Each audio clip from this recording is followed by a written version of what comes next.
What if the greatest epidemic the earth has ever feared has already infected the human race? What if human beings have been deceived into believing that fear is love, that war is peace, and that slavery is freedom? We're at war with the most dangerous enemy that has ever faced mankind in his long climb from the swamp to the stars. And it's been said if we lose that war, and in so doing lose this way of freedom of ours, history will record with the greatest astonishment that those who had the most to lose did the least to prevent its happening. Well, I think it's time we ask ourselves if we still know the freedoms that were intended for us by the founding fathers. Somewhere a perversion has taken place. Our natural unalienable rights are now considered to be a dispensation of government, and freedom has never been so fragile, so close to slipping from our grasp as it is at this moment. Whether we believe in our capacity for self-government or whether we abandon the American Revolution and confess that a little intellectual elite in a far distant capital can plan our lives for us better than we can plan them ourselves, you and I have a rendezvous with destiny.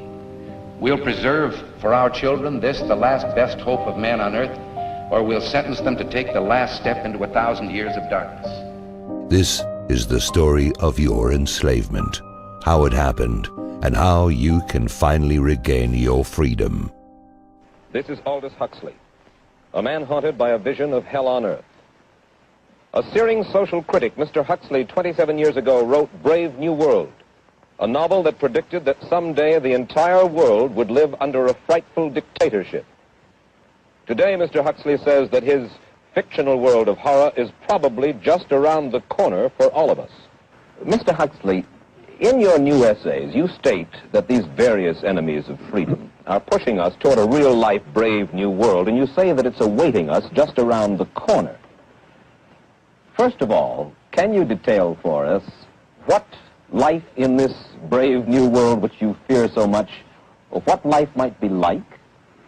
Well, to start with, I think this kind of the dictatorship of the future, I think will be very unlike the dictatorships which we've been familiar with in the immediate past. I mean, take another book prophesying the future, which was a very remarkable book, George Orwell's 1984. Well, this book was written at the height of the Stalinist regime and just after the Hitler regime. And there he foresaw a dictatorship using entirely the methods of terror, the methods of physical violence. Now, I think what is going to happen in the future is the dictators will find, as the old saying goes, that you can do everything with bayonets except sit on them. That if you want to preserve your power indefinitely, you have to get the consent of the ruled. And this they will do partly by drugs, as I foresaw in Brave New World, partly by these new techniques of propaganda. They will do it by bypassing the sort of rational side of man and appealing to his subconscious and his deeper emotions and his physiology even, and so making him actually love his slavery. I mean, I think this is the danger, that actually people may be in some ways happy under the new regime. If you want to preserve your power indefinitely, you have to get consent, you have to get consent, you have to get consent.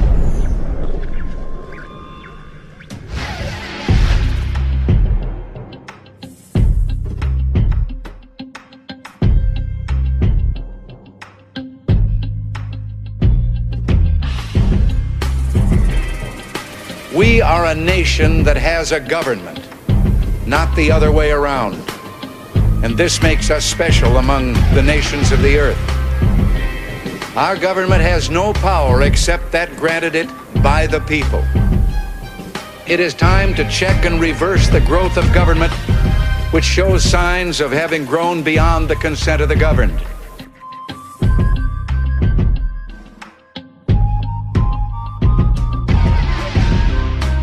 The doctrine of natural rights was most prominently laid out by Thomas Jefferson in the Declaration of Independence right at the beginning of the document. We hold these truths to be self-evident, he wrote, that all men are created equal and that they are endowed by their Creator with certain unalienable rights, that among these are life, liberty, and the pursuit of happiness. This is probably the most famous phrase in the English language.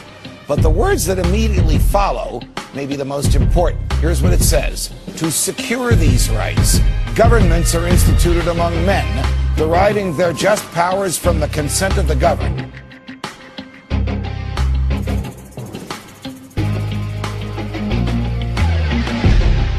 What does the word consent mean? Exactly. So what happens when you don't agree? What just happened to their authority? Gone.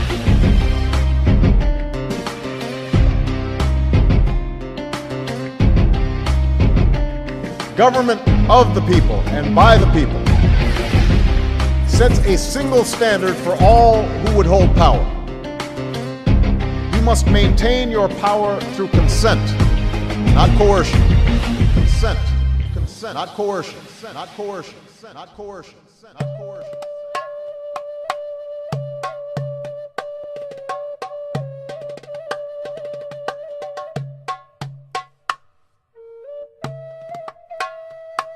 Anyone born in the Western Hemisphere is a Native American. I'm an Oglala Lakota from the Pine Ridge Sioux Indian Reservation, which is still designated in the Defense Department as prisoner of war camp number 44.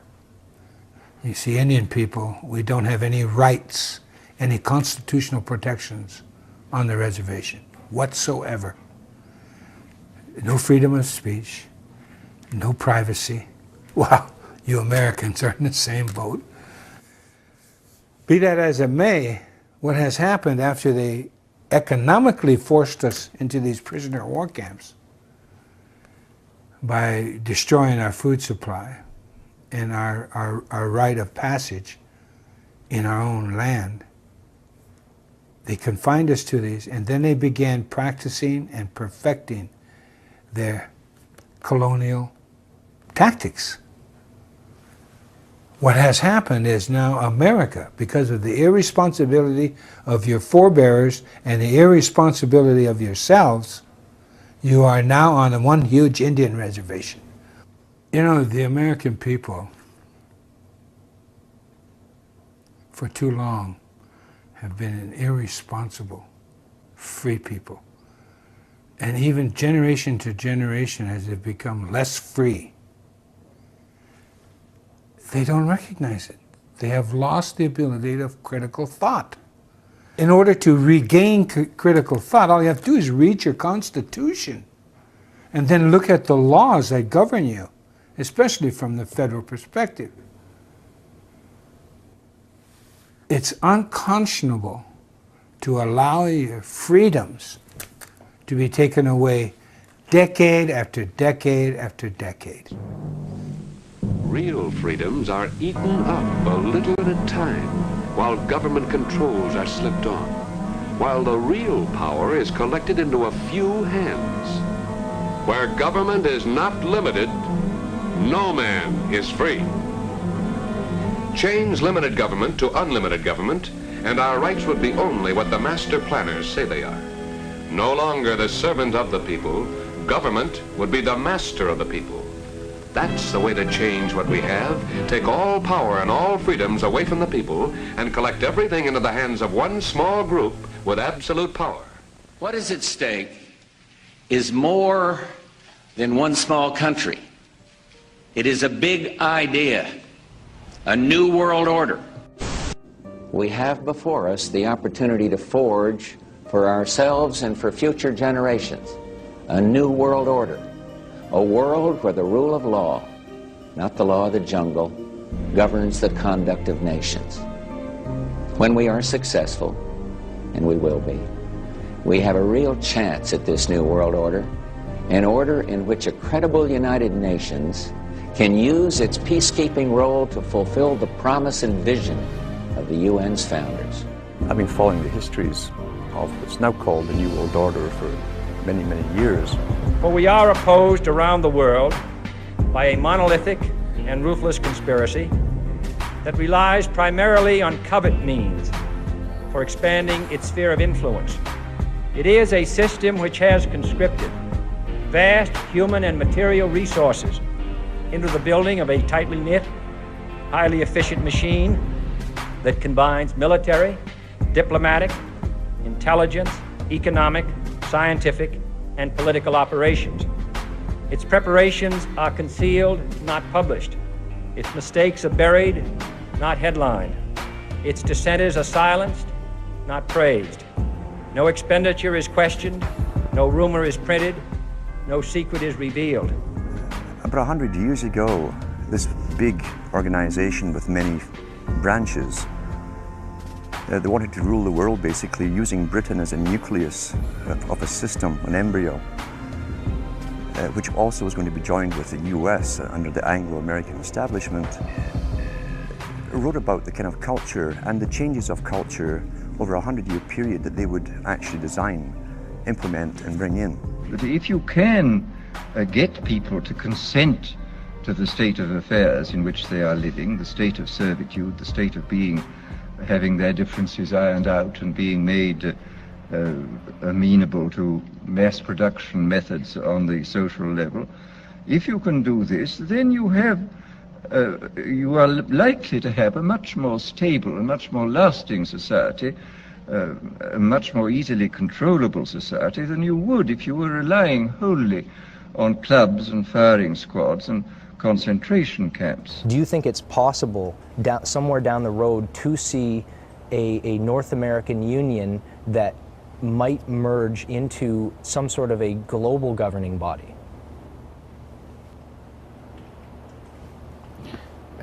One world government? Yeah.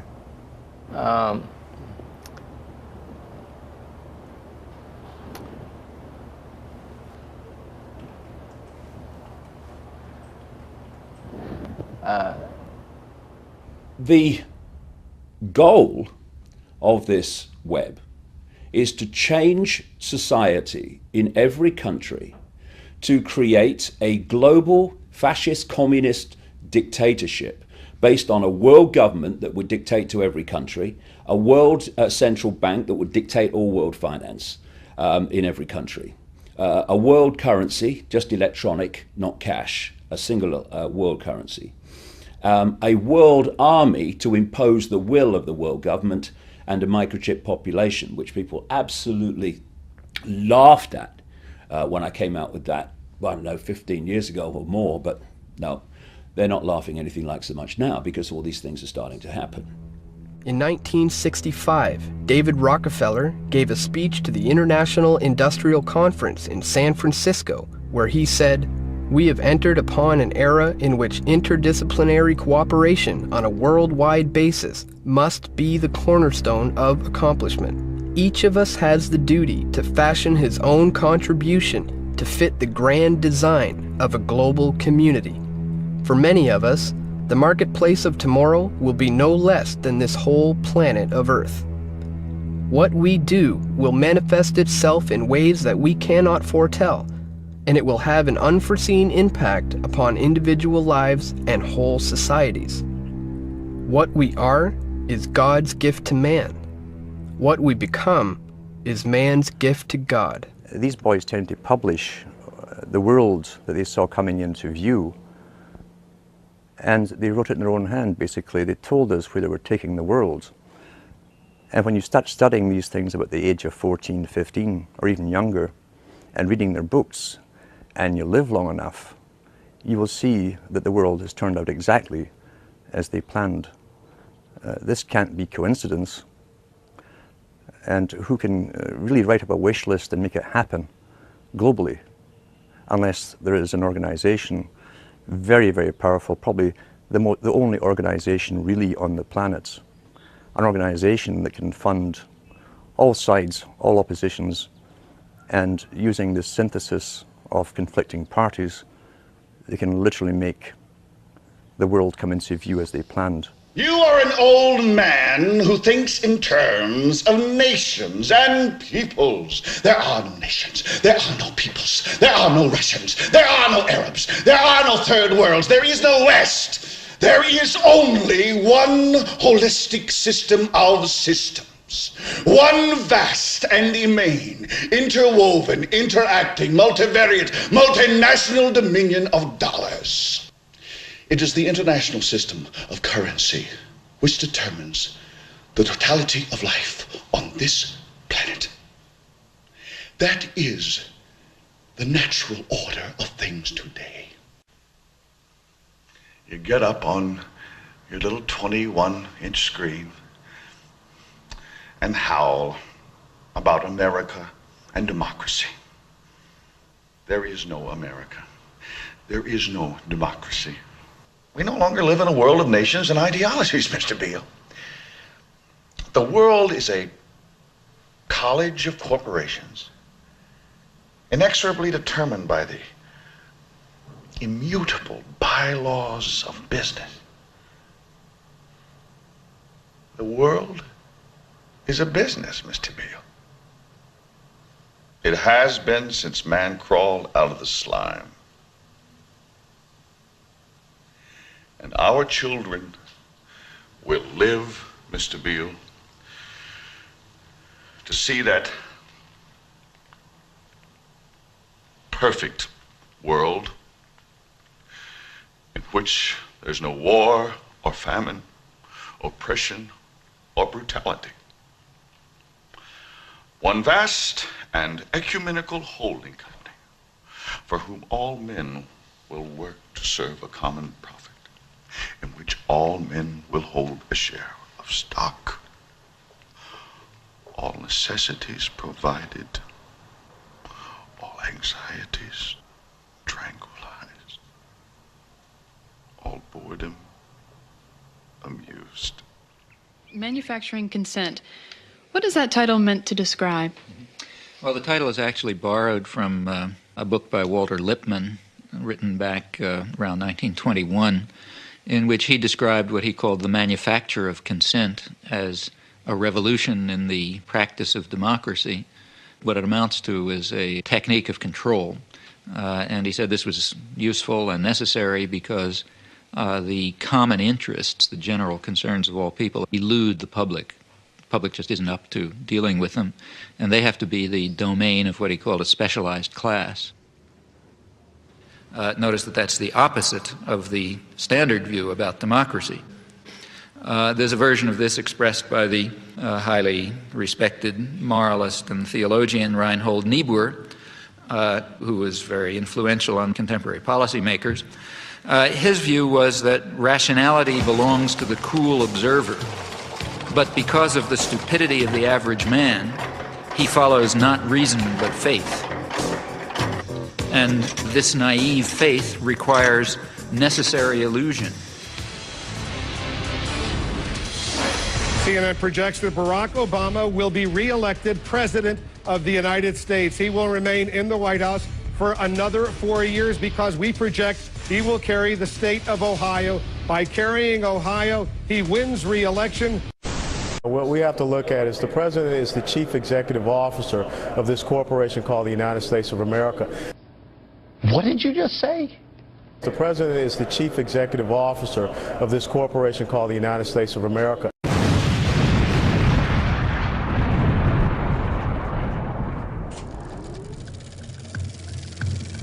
What is a corporation? It is one form of business ownership. It's a group of individuals working together to serve a variety of objectives, the principal one of which is earning large, growing, sustained, legal returns for the people who own the business. Corporations are artificial creations. You might say they're monsters trying to devour as much profit as possible at anyone's expense. The founding fathers of the United States desired people to have the right to life, liberty, and property, along with the free will to enjoy them and the responsibility to respect the rights of others.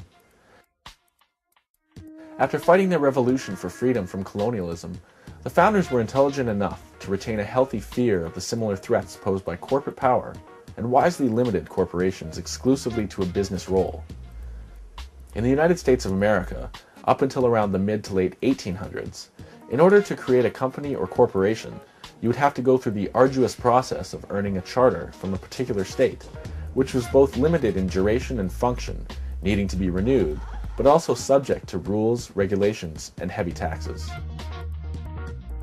They were also mandated to serve the public interest, with profit being the result to shareholders who were part of the public.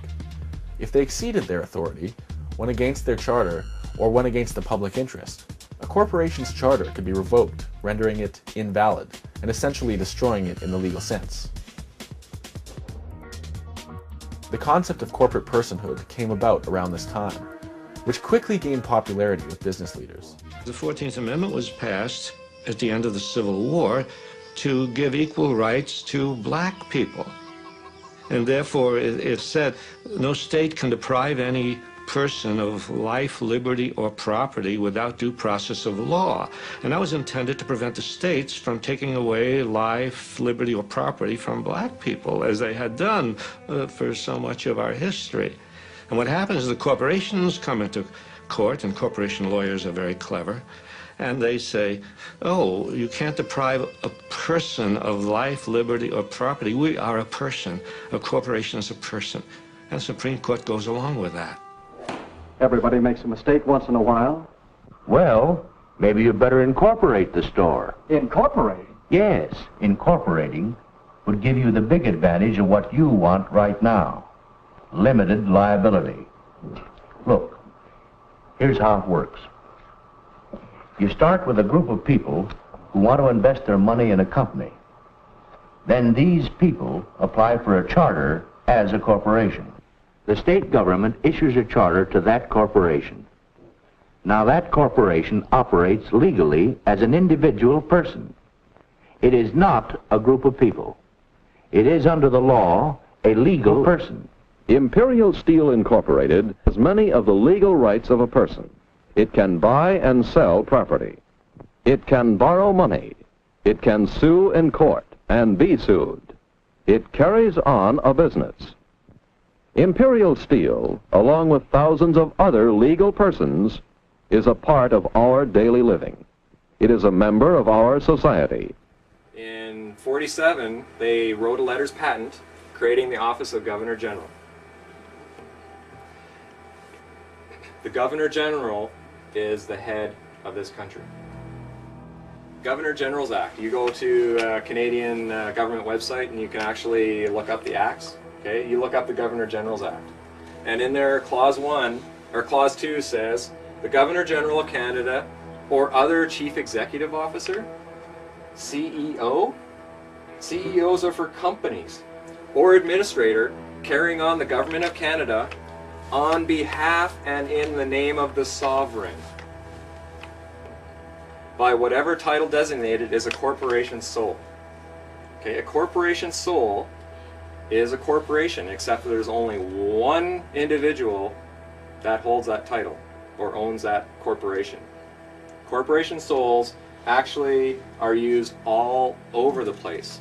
The Pope, the office of the Pope is a corporation sole. The office of the King is a corporation sole.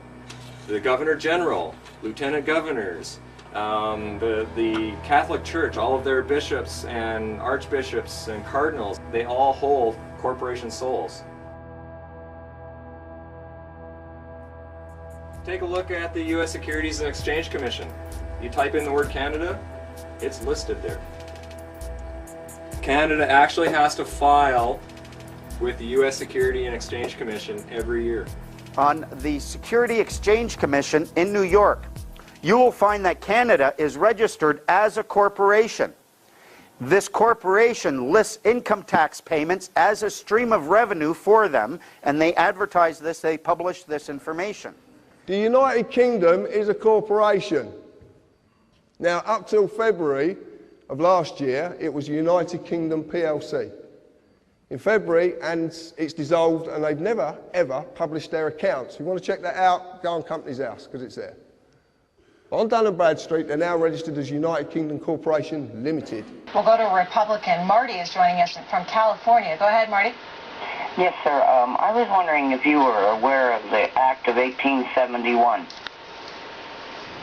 I'm not aware of any particular act in 1871. Is there something that you're referring to in particular? With no constitutional authority to do so, Congress created a separate form of government for the District of Columbia.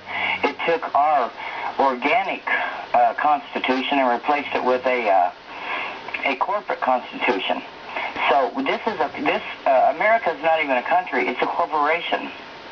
And that's what this health care is about.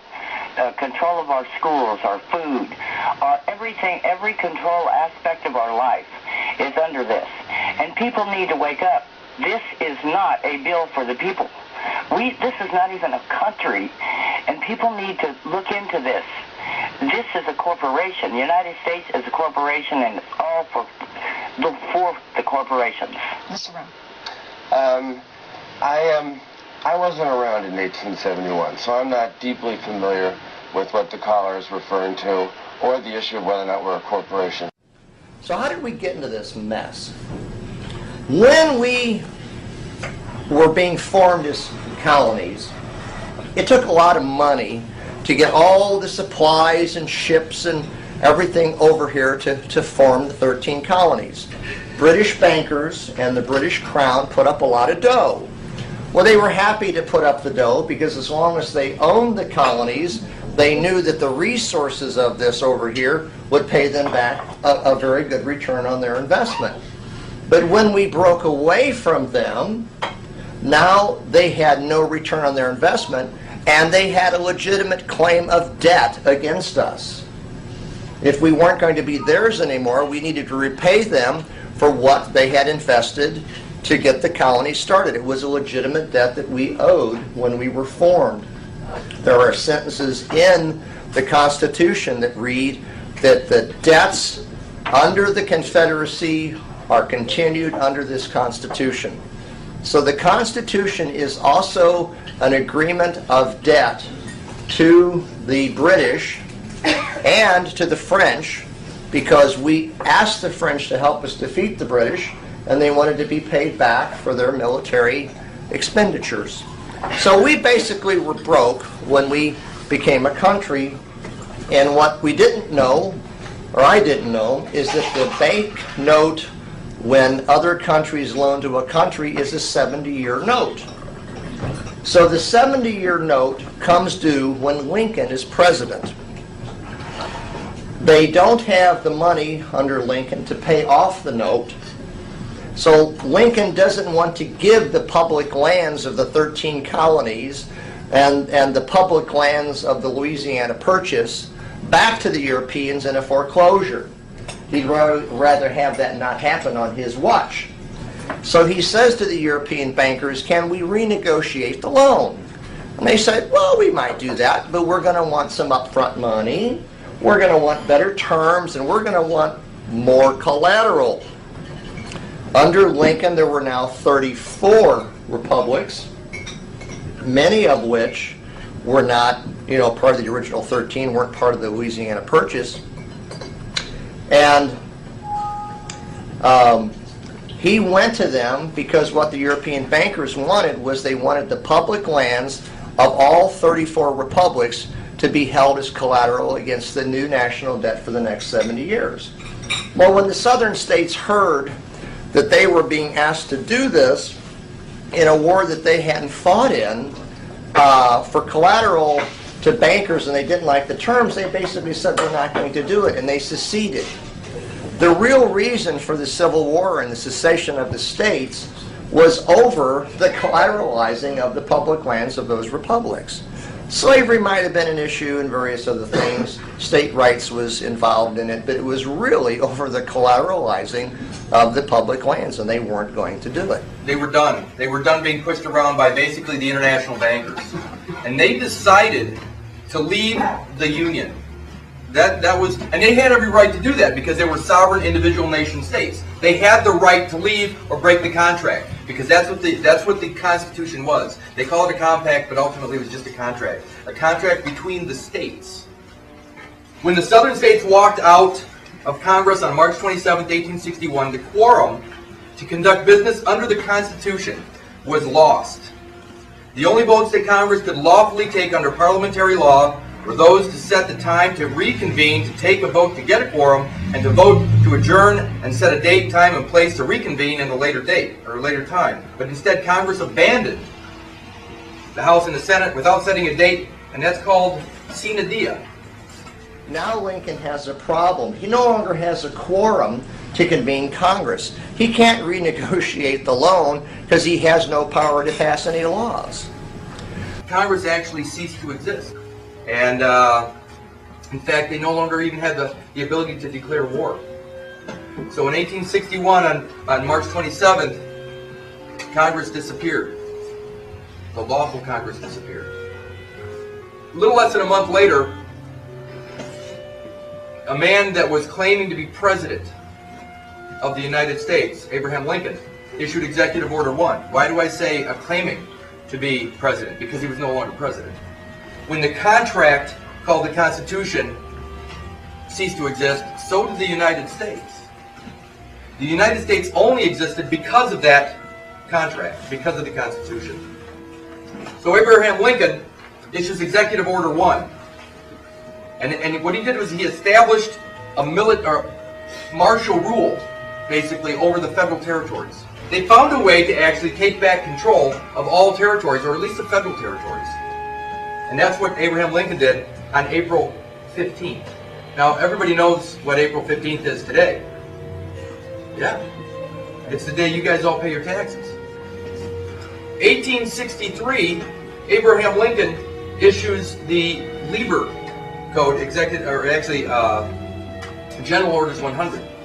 What is that? Well, go home, Google it, and then you'll start reading about your government. The General Orders 100, the Lieber Code, is the government we're living under. Remember, the Constitution disappeared in 1861. But in 1863, they needed some way to govern the territories, the federal territories. And they did that through General Orders 100. Go home, look up the Lieber Code, that's L-E-I-B-E-R, the Lieber Code, or General Orders 100. Look it up, and you will see your government. You'll actually read it and go, wow, you know what, there's more things going on in here than I thought. It's a military government. Remember, the dictatorship was established in 1861. Because there was no true Congress, and there was no president. Also in 1863, the Supreme Court was abolished. Why would they need a Supreme Court when there was no Constitution? The Article 3 judiciary didn't exist anymore, so why should they pretend they need the Supreme Court? They reestablished a new Supreme Court in the District of Columbia that they controlled completely.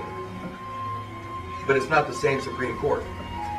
In 1865, the second 13th Amendment was created. Why? Because the first 13th Amendment was the amendment that didn't allow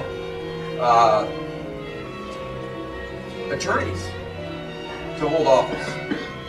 You couldn't have a title of nobility with the original 13th Amendment. That was still part of the original organic Constitution. What did they replace it with? In 1865, the one that everybody talks about being so good. It was the freeing of the slaves. That's what they say. No, that's not what happened. The 13th Amendment was not about freeing slaves. It was about creating a government where voluntary servitude was a possibility. In 1870, the 15th Amendment was passed. What amendment is that?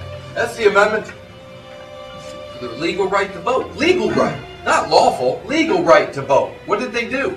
They made it so you had to register to vote to participate in their legal system. Did you need to register prior to that? No. You actually had a right to participate. Now you had to register. In fact, what did they say? Voting is a privilege. It is. It's not a right. It's a privilege in their world. And they've made it a privilege. And you know what? What can you do with a privilege that you can't do with a right? Take it away. Also in 1870, something really important happened.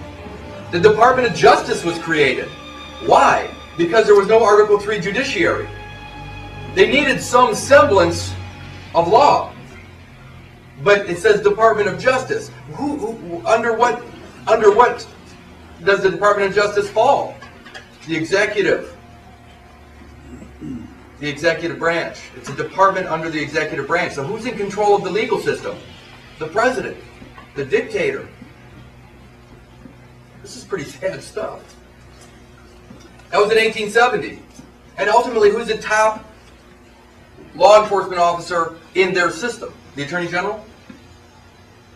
The Attorney General, right? In the Department of Justice? Yeah. Okay. So it doesn't have anything to do with the Supreme Court or anything like that? No, it's the Attorney General. In 1871, then, a new private municipal corporation was created under the Organic Act. And this new private municipal corporation had a charter, a document of incorporation.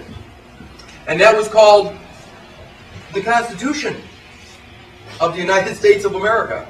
It's a private corporate charter. This is not the Article 6 Constitution that says this Constitution, the one that was written in 1789. It was the Constitution that was assembled and put together in 1871. It's not this Constitution that they speak of in Article 6 of the Constitution, the original Constitution. It's a Constitution that resembles this Constitution. When they said this Constitution in Article 6, what are they saying? They're saying this moment in time, this Constitution. It's not a living document. It is very specific. The one they have now is living, because they can change it up and do whatever they want. And very soon they will. In the 1870s, that's when Congress started giving the banks the right to rule. They start stripping away your freedoms by developing the corporation. You know, a piece of paper. A piece of paper. And of course, you go on to 1913 and the beginning of the 20th century, that's when they officially gave away the power of our economy to the banks. By the early 20th century, the U.S. had already implemented and removed a few central banking systems, which were swindled into place by ruthless banking interests. At this time, the dominant families in the banking and business world were the Rockefellers, the Morgans, the Warburgs, the Rothschilds. And in the early 1900s, they sought to push, once again, legislation to create another central bank. So what is a central bank? A central bank is an institution that produces the currency of an entire nation. Based on historical precedent, two specific powers are inherent in central banking practice: the control of interest rates and the control of the money supply, or inflation. The central bank does not simply supply a government's economy with money, it loans it to them at interest. Then, through the use of increasing and decreasing the supply of money, the central bank regulates the value of the currency being issued. It is critical to understand that the entire structure of this system can only produce one thing in the long run: debt. It doesn't take a lot of ingenuity to figure this scam out. For every single dollar produced by the central bank is loaned at interest. That means every single dollar produced is actually the dollar plus a certain percent of debt based on that dollar. And since the central bank has the monopoly over the production of the currency for the entire country, and they loan each dollar out with immediate debt attached to it, where does the money to pay for the debt come from? It can only come from the central bank again, which means the central bank has to perpetually increase its money supply to temporarily cover the outstanding debt created, which in turn, since that new money is loaned out at interest as well, creates even more debt. The end result of this system without fail is slavery, for it is impossible for the government and thus the public to ever come out of the self-generating debt. In 1910, a secret meeting was held at a J.P. Morgan estate on Jekyll Island off the coast of Georgia. It was there that the central banking bill called the Federal Reserve Act was written. This legislation was written by bankers, not lawmakers. This meeting was so secretive, so concealed from government and public knowledge that the 10 or so figures who attended disguised their names when en route to the island. After this bill was constructed, it was then handed over to their political frontman, Senator Nelson Aldrich, to push through Congress. And in 1913, with heavy political sponsorship by the bankers, Woodrow Wilson became president, having already agreed to sign the Federal Reserve Act in exchange for campaign support.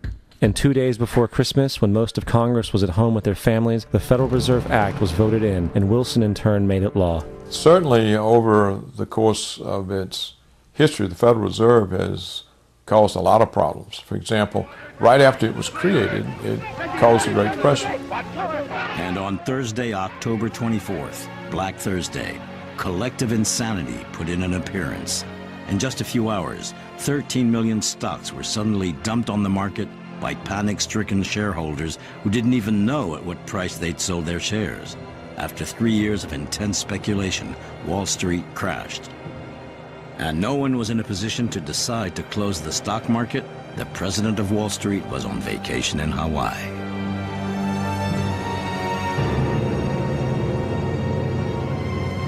The speculative bubble burst, causing financial panic. Through a domino effect, the whole of the stock market collapsed. The cumulative losses amounted to $30 billion, 10 times the U.S. Federal Reserve budget, and more than the United States had spent during the whole of World War I. In 6 days, average prices went down 50% and kept falling. And what was even more unusual, the stock market crash carried on. In those days, there was no FDIC, no guaranteed deposits.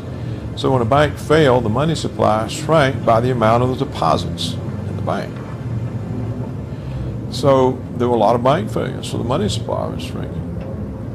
And the Federal Reserve did take expansionary actions. They just never took them enough to offset the shrinkage. Well, if the supply of money shrinks, you can't maintain the same level of purchases. The tremendous crowds which you see gathered outside the stock exchange are due to the greatest crash in the history of the New York Stock Exchange. The shock wave of the stock exchange collapse had not subsided before the effects of the terrible, irreversible spiral of recession began to be felt. American industrial production dropped by half. Thousands of families had to rely on the soup kitchen for food.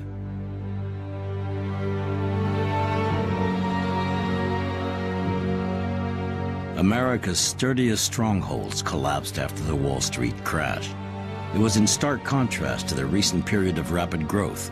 1 worker in 5 was unemployed. The population seemed anesthetized. In New York, where every month 17,000 families were put on the streets, hundreds of thousands of unemployed, including many white-collar workers, struggled to survive, trudging through the cold for hours just to get a bowl of soup and a piece of bread. I pledge myself to a new deal for the American people.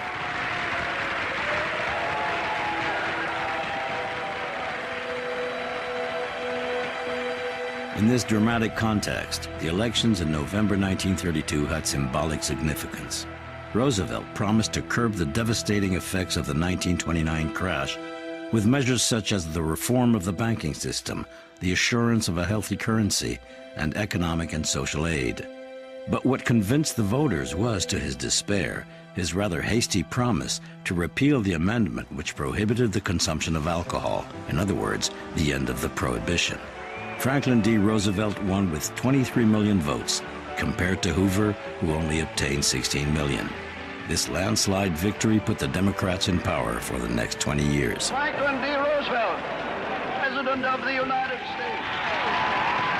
I am prepared, under my constitutional duty, to recommend the measures that a stricken nation in the midst of a stricken world may require.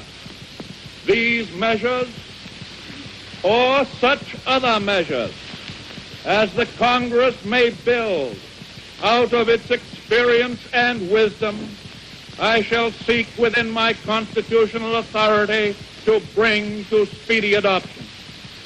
But in the event that the Congress shall fail to take one of these 2 courses, in the event that the national emergency is still critical, I shall not evade the clear course of duty that will then confront me. I shall ask the Congress for the one remaining instrument to meet the crisis: broad executive power to wage a war against the emergency as great as the power that would be given to me if we were in fact invaded by a foreign foe.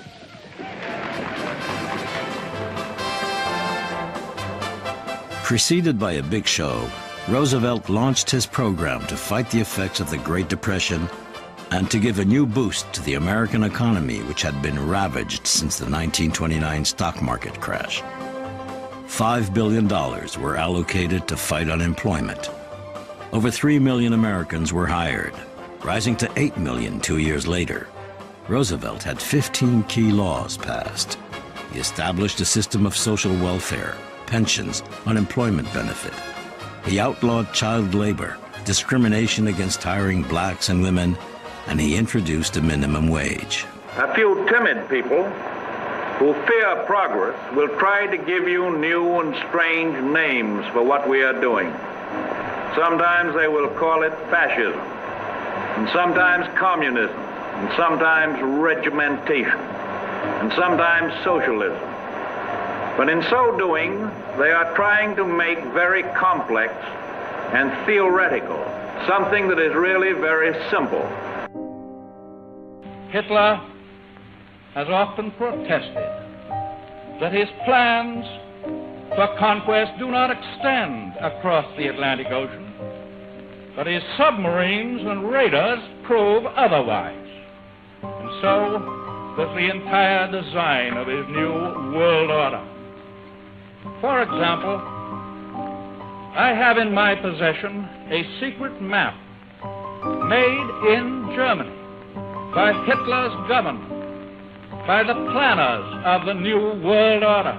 It always comes as a shock when people realize that some of the greatest mass murderers of history and greatest tyrants of history were actually supported and funded by very wealthy financiers and forces in the United States and in Great Britain.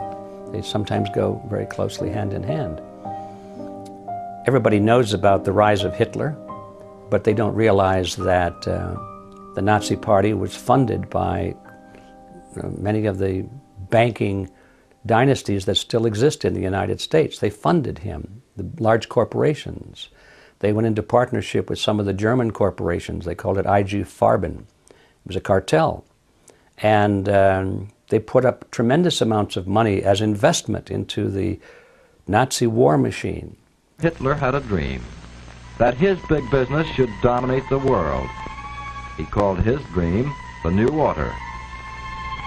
Foreign big business was weakened during the war, and today American big business is the strongest. And they have a dream to dominate the world. With the rise and fall of the Third Reich, Europe lay in ruins.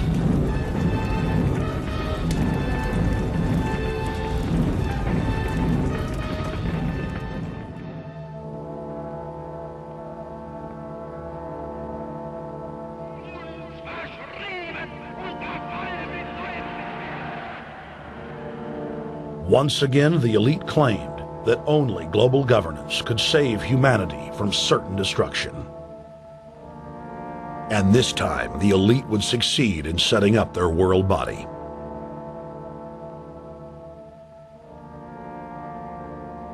In April of 1945, at the Presidio Naval Base in San Francisco, the United Nations was founded by the victors of World War II.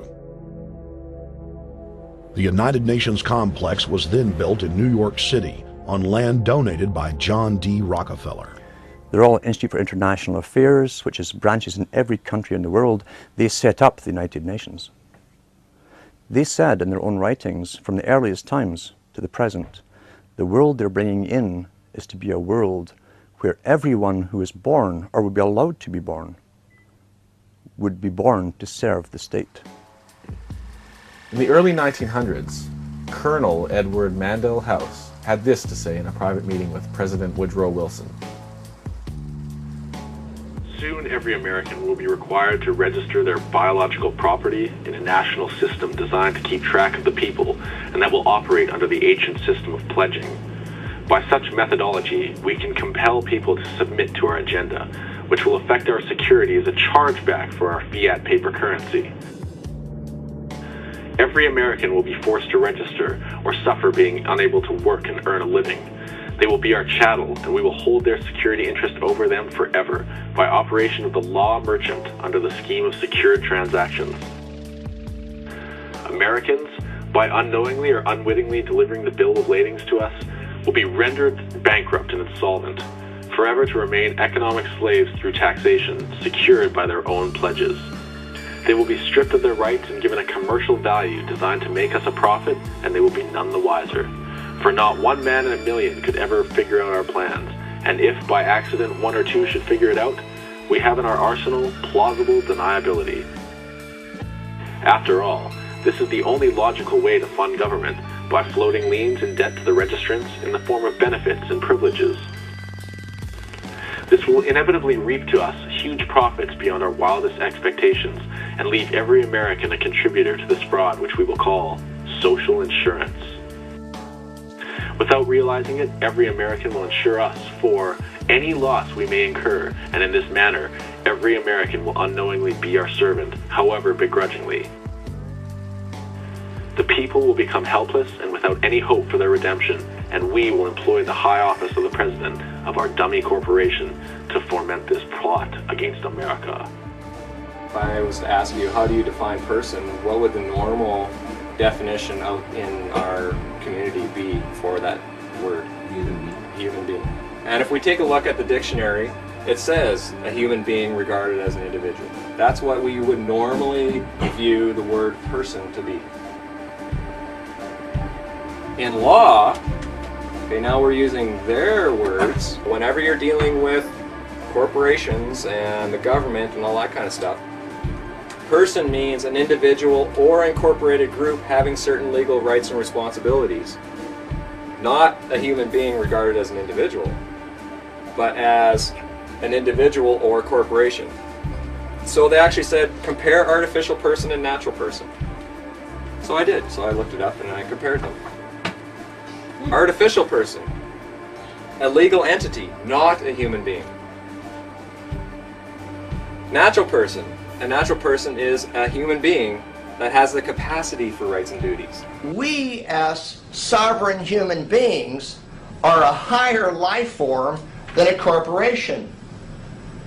In order for them to control us, they had to have parity. The heart of the Grand Deception, keeping us mired in the world of money, is keeping from us all the fact that almost every country operates with the artificial and natural person merged together as one. That means humans are being given the rights of corporations, i.e. no human rights, and artificial corporate persons are being given the rights and privileges of natural persons, more and more so. And the ones aware of this are profiting from it in a multitude of ways. What I uncovered was that when a person is registered from birth, it's at that point in time that they are actually being created, or that a legal person is being created and associated with them. And it's kind of like it's at that point where you join a club, and when you join this club, you're given, say, a membership card.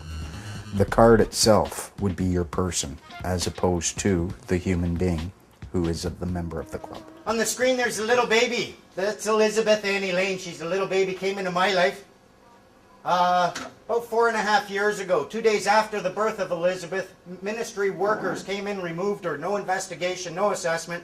Claimed she only had one caregiver. We said, you're wrong, we're a family, we're going to meet you in court. They told us if we tried doing that, they'd see to it she spent the first 5 years of her life going from foster home to foster home to foster home. Shut me up in court, cost me my baby. Folks, anyone who knows me, shutting me up even for a moment is a bit of a trick. They cost me my baby. I sat down with their Act Black's Law Dictionary on one side, Bouvier's on the other. I had an Old English dictionary. I looked up every single word in there. It took me 3 days. Nothing but toast and tea and a couple of tokes. Took me 3 days and I finally saw it. Have you ever seen these laser pictures? You see nothing until you focus past it, and then a 3D picture pops into your head. Have you seen those? This is exactly what I saw when I did my statute deconstruction. I looked through and I suddenly saw what they were doing. This is their little trick. You are not obliged to register your children. If you do, it is at that point that you're creating a legal entity or a person. You are associating this person with your offspring. You are abandoning ownership or title to that person, and the government is seizing that under the laws of maritime salvage. It becomes their chattel property. They use it as collateral to float loans or to float bonds for loans. You are a man or a woman, you have a person. My name is John Harris, or John, or my wife calls me lots of other names, but there you go. I shan't discuss them. I exist naturally. Okay? I'm here. I'm real.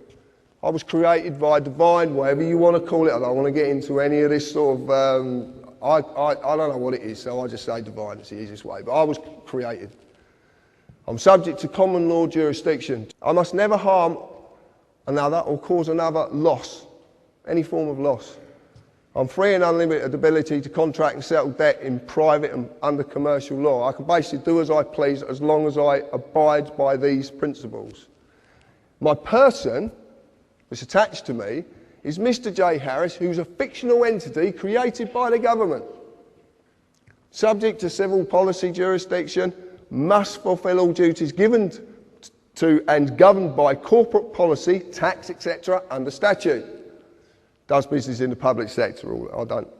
The creation of the person. When you were born, your mother, father, submitted a birth certificate registration application form.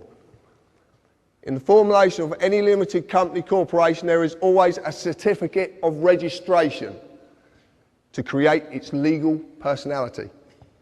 Your fictional person, known by Mr., Mrs. or blah, blah, blah, you can see it up there, is created by the same means. When you submit, you are bending to another's will. Okay? So you're bending, you're agreeing to bend to their will. When you register, you are handing over title ownership of whatever you're registering to whoever you are registering it to. You actually physically hand this over. And in doing this, you acknowledge the transferring of that authority. When you apply, it actually means you're begging. And when you beg, it's assumed you know what you're begging for and you know what you're going to give up. That's what this means. Most of the time, you actually volunteer an application. You actually volunteer. You're not made to do it. Do they make you get a credit card? But you submit an application. Everything in this, the whole world is created, it runs on submitting applications for this, submitting applications for that. You get a certified copy, you do not get the original, because that goes somewhere else. This up here, when you actually look at this, you look at this, and you get your own. When you get home, or you get your kids, whatever, get this document and look at it, because it's phenomenal what they've done. The name of the person's being created in capitalised surname. See, the surname's in capitals, okay? It's a fiction. This is being created. That fiction is going to be created there. But what they need is, they need another fiction to do it. They have to have a fiction there to do this, who is the informant. You actually inform on your own children. Do you know that? You inform on them. It's brilliant, isn't it? Eh? And your qualification is, you're one of their parents. Mad, mad. And it's capitalised, it's all capitalised. And it is absolutely true. Look at your birth certificate, informant, the qualification needed, and it will say needed, and you inform because you are the father or the mother. What you don't know is that at the bottom, there is a declaration. Now, a declaration is in common law. A declaration is a sworn oath of a man or a woman. And there's a reason that's on the bottom. Because without that man or woman being present, the fictitious mother or father isn't present. Now you're seeing that the person is attached to the human being. But to do this, they need the human being to be there. That's why there's a declaration at the bottom of it. And this, it says it quite simply. You have to be present to represent the person needed to create the new person's legal personality. I know it's a tongue, believe me, it's mind-boggling, but it really is. This is what we've found. And it all makes sense. That's the point. This is what I want to tell you about it. And then you register it to a corporation. The General Register Office. Get your birth certificate and lift it up and you'll see GRO. It's a General Register Office. That's who you're registering it to. Adele is known for being low pro, and now that she's a mother, she wants her baby to be low pro too. The Sun reports that the singer is set to face a penalty of 1,000 British pounds for not registering her son within a 42-day deadline. A source told the newspaper, quote, "Most parents register their baby within a couple of weeks because it's the nice thing to do. There's loads of reasons why parents are late and millions of couples don't bother for ages." But cops won't bang down doors or anything. Adele and her fiancé Simon Konecki will start receiving warning letters within the next few weeks. Notice requiring a qualified informant to give information for the registration of birth. I'll read you a bit of that just so we can get into the mood. To my wife, at the address, on the date. Under Section 2 of the Births and Deaths Registration Act 1953, the duty is placed on you to give information to me of the particulars required to be registered concerning the above birth within 42 days of the date of that birth. It appears that you have failed to discharge this statutory requirement. Now, therefore, in pursuance of the above Act, I hereby give you notice and require you to attend personally the Register Office, Civic Centre, Newcastle, on the date, to give information to the best of your knowledge and belief of the particulars required to be registered concerning the birth and to sign the register. I shall be in attendance at the place appointed on the following days at the following times. List of dates when the registrar is available for the meeting. If you fail to comply with this requisition, you will be liable for prosecution. And just the bollocks on the bottom, reiterating the same. It's a punishable offence to disobey this statute, etc., etc. So that's what prompted the conversation, and this is what we said. Declaration of denial of consent to register children, strictly private and confidential. We, the authorised representatives for the legal persons, my name and my wife's name, do hereby declare that the following is a verified plain statement of the facts as we perceive them. Let it be known by all concerned, interested and affected parties that 1.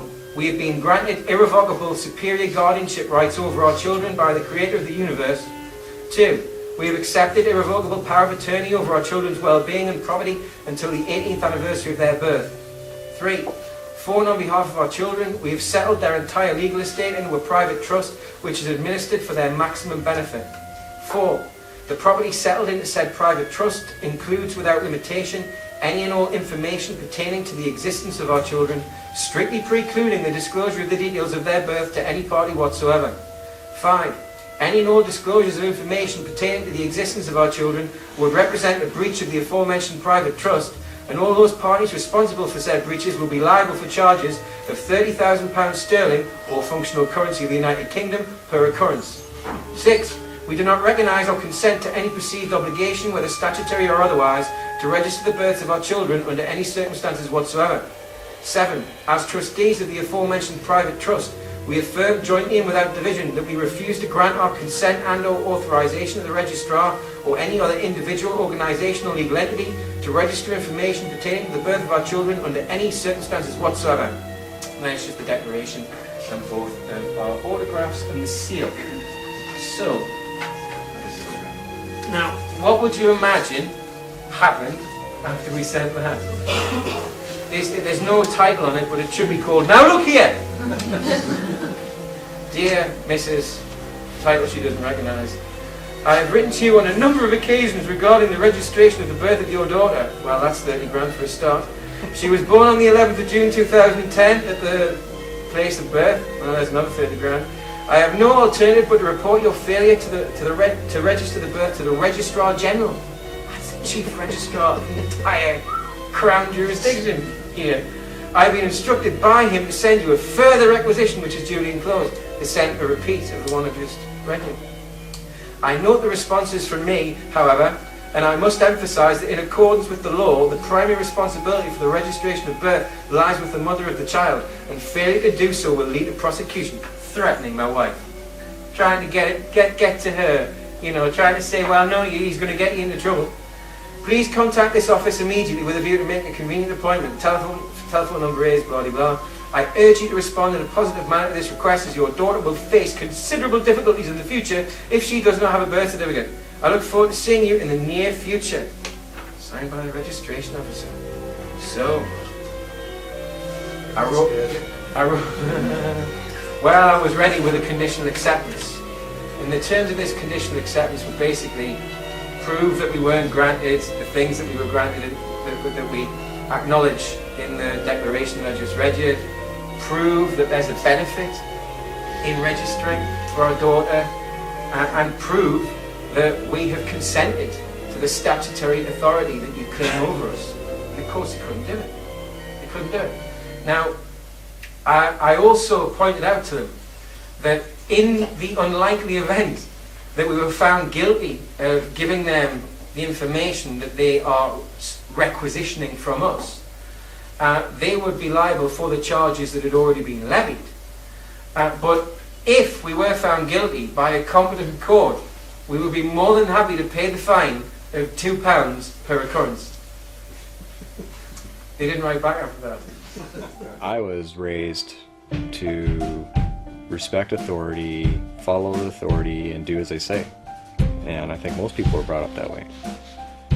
What I've learned, though, is that that authority is based 100% on our consent to being governed. And I found a Supreme Court ruling that says that the consent of the governed is a foundational principle of democracy. Now, what's consent? Does that imply that you have a choice whether you're going to agree to that or not? And I would suggest that the answer is yes. So we all have free will choice to consent to being governed. When we do that, then we've given them permission to use their authority over us. So when we used our free will to apply for or register for something, we gave them permission to create a corporation to interact between the man and the system. And it's that corporation that the system acts upon. But because we don't know who we are, we assume or we think that that is us. So when you take a look at your credit card or take a look at your driver's license or your birth certificate or any of that kind of stuff, a lot of people, and including myself, thought that that was actually me. And that's not true. So when the courts are acting upon it, all they can really act upon is the corporation. And the only reason they can act upon the man is because we agree to be the representative of that corporation and bind ourselves to the terms and conditions of that agreement. But we can say no at any time. This is what they don't want you to know. You can actually just say no to them. Somewhere along the lines, we lost it. When we were kids, when you were a 5-year-old, a 7-year-old child, you had what it takes to say, no, you are not the boss of me. You're not the boss of me. Yes, I am. No, you're not. Yes, you are. But somewhere in high school, we've lost it so that now we're just, oh, everyone's the boss of me. The court, the government, every police officer. What happened so that we lost the ability to say, you're not the boss of me? I think they did it when they got everyone to become a government employee. And then that's this way, where normally they would be our servants and we would be in charge of them. They tricked us all into getting social insurance numbers. These numbers identify us as a government employee. We're receiving benefits, as they call them, and therefore we are bound by the rules that bind all government employees. And so they've tricked us. We're a nation of people employed by the government, bound by the rules that the government makes, but only because we are employed by them. You are all sinners. You have a social insurance number. Do you know what that means? You sin. You're collateral to them. Close. It was a rhetorical question. They have ruled, they identify it. When you go in there, they call that social insurance number an employee identification number. If you want to pay into the Canada Pension Plan, you need a social insurance number. The courts have ruled payment into a pension plan is prima facie evidence of employee status. Only employees pay into a pension plan. They'll tell you you need this number to work legally in Canada. Change the in to for and you're closer to the truth. You're working for Canada. If someone tells you, I work legally in Walmart, are they not also then automatically working legally for Walmart? The fact is, your social insurance number means you are all government agents. When I hear you complaining about the government, I don't hear citizens complaining about their lawful government. I hear employees bitching about their employer. You go into Walmart, a Walmart employee, he's going to have certain rules that he's not allowed to do things. He can't come in and have alcohol on his breath. Who says you can't go into Walmart after having a couple of beer? You don't work there. All of these rules that they use, the Income Tax Act, that's why you have to pay income tax. If you go to a temporary job placement agency, they will set you up with a job, but now you have to pay them a portion of what you earned. Why? Because you were working as an agent for them. That's why you have to pay income tax to the federal government. You are working as a federal agent under a contract for service instead of a free man under a contract for hire. Please? You just want me to come running up to kick that ball so you can pull it away and see me land flat on my back and kill myself. This time you can trust me. See? Here's a signed document testifying that I promise not to pull it away. It is signed. It's a signed document. I guess if you have a signed document in your possession, you can't go wrong. This year I'm really gonna kick that football.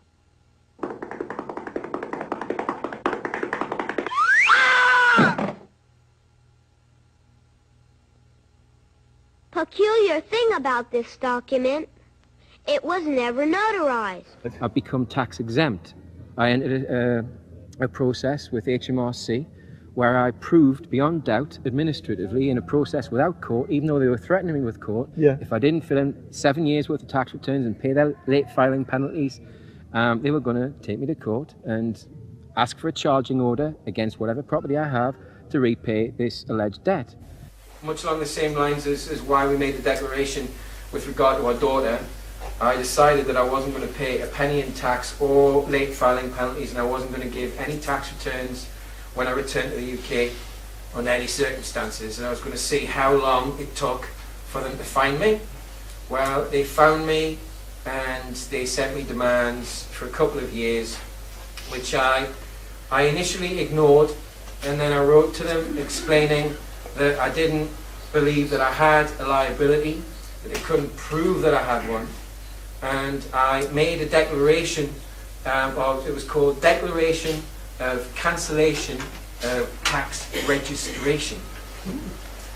And in this declaration, and all of this is on Free the Planet, I declared that there was no evidence that proved beyond reasonable doubt that I could be deemed a taxpayer. I sent them an opportunity to cure their dishonour of the conditional acceptance that I already told you about, because they failed to provide the evidence that I was a taxpayer. And then they sent this one. Further to my colleague, Mrs. Langdon's letter to you of the 18th of March, I write now in response to your letter of the 9th of March. Initially, I will advise you that both the presumption and time deadline stated in the penultimate paragraph of your letter are not accepted, as I will explain. I am sure that you are as keen as I am to bring this matter to a swift conclusion. With this in mind, I will answer the points in your letter which are relevant to the matter in hand. This is the head of the Debt Management Office, by the way. You have been sent self-assessment tax returns for the years shown at the head of this letter because you are registered with HM Revenue and Customs, not anymore, as a self-employed person. I can see that you have filled in self-assessment returns in the past, for example, for the years 2001 to 2, 2002 to 3, and 2003 to 4, in which you have completed a self-employment page describing your trade as variously, etc., etc. There is no indication on any of these returns that you have ceased self-employment, and this is why you correctly continue to be issued with returns. Because you have not completed or filed these returns, you have been charged penalties upon which interest continues to accrue. Furthermore, when a taxpayer fails to meet his obligation to file a return, HMRC has the power to raise a revenue determination to estimate the liability due and unpaid. This determination is recoverable in law and can only be superseded by filing the return. There is no right of appeal against a revenue determination. And there's the list of things. The legislative basis upon which these actions are based can be found at the following points in the Tax Management Act 1970, Section 28C, Section 93.2, Section 93.4. There is no requirement in legislation for HMRC to provide the material evidence requested in your letter, and this vitiates the presumption in the penultimate paragraph of your letter. If this is still unclear, you may wish to seek advice from a qualified legal professional. You should now complete these returns, yada yada yada. Okay, so I just sent them a reminder. And I then received something a little bit unexpected. After the reminder that they just sidestepped all of the issues, and that they couldn't prove that I was a taxpayer, and that they couldn't prove that I'd had a benefit from anything I'd paid, and that they couldn't prove that anything I'd paid hadn't been spent on the illegal wars, I got sent from a different office the tax return for that year. So I sent it back. Refused for cause. That means at a 45-degree angle, in red, I printed on, because I got a template made on my computer, block capitals, red ink, refused for cause, without dishonour, without recourse, without prejudice, on the front, and I sent it straight back to them. I didn't hear anything back for a month. And then I got this. This is from a different office again. We have looked at your last tax return and do not propose to send you any more returns in the future. However, if there have been any changes in your financial circumstances since the information given in that return, they mean my declaration, or they change in the future, you must let us know straight away. That's pretty much it. The rest is just blabber. Nothing. Meaningless.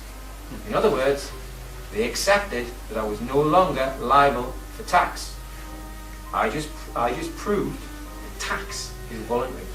You have to volunteer to be a taxpayer. They presume that you are until you rebut it.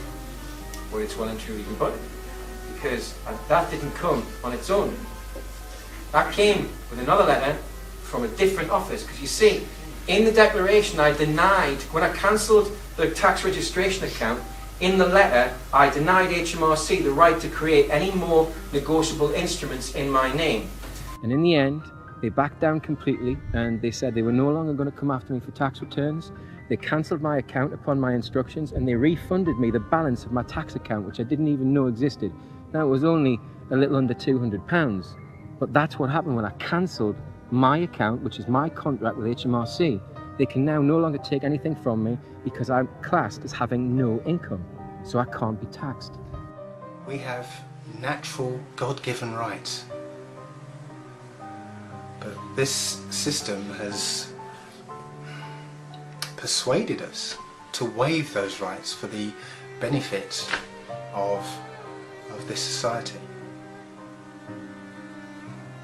These benefits aren't benefits. They're made to seem like benefits, but they're all liabilities. They all work against us. The system isn't for us. The system is to allow a wealthy elite, a parasitic elite, to continue in their lap of luxury, supported by all of us working our asses off to keep them where they are. That's it. No more than that. We've given up our rights, mainly because we don't know what our rights are. And this is where the freemen come in, because we're trying to make sure that those rights don't disappear. The policeman on the corner is a good symbol for law. Like the policeman, law directs us in doing the right things to live together in harmony. And law forbids us from doing the wrong things that tend to destroy that social harmony. But law is more than the policeman on the corner, more than the courthouse where our laws are enforced, more than the jail where lawbreakers are punished.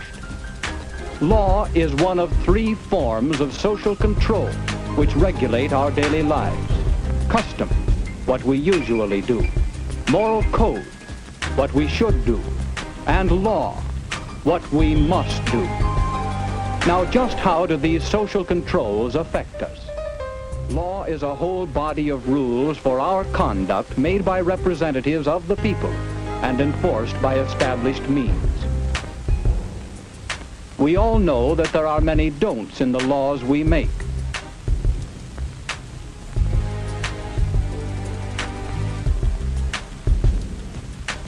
Law prohibits what the majority decide is wrong. Law directs what is agreed to be right. The town or city in which you live has laws which control you. There are state laws passed and enforced by state governments. And the federal government in your name makes laws which affect you. And we are hopefully working toward a still higher level of law, the law of nations united for world peace. You are guided by all these laws and controls.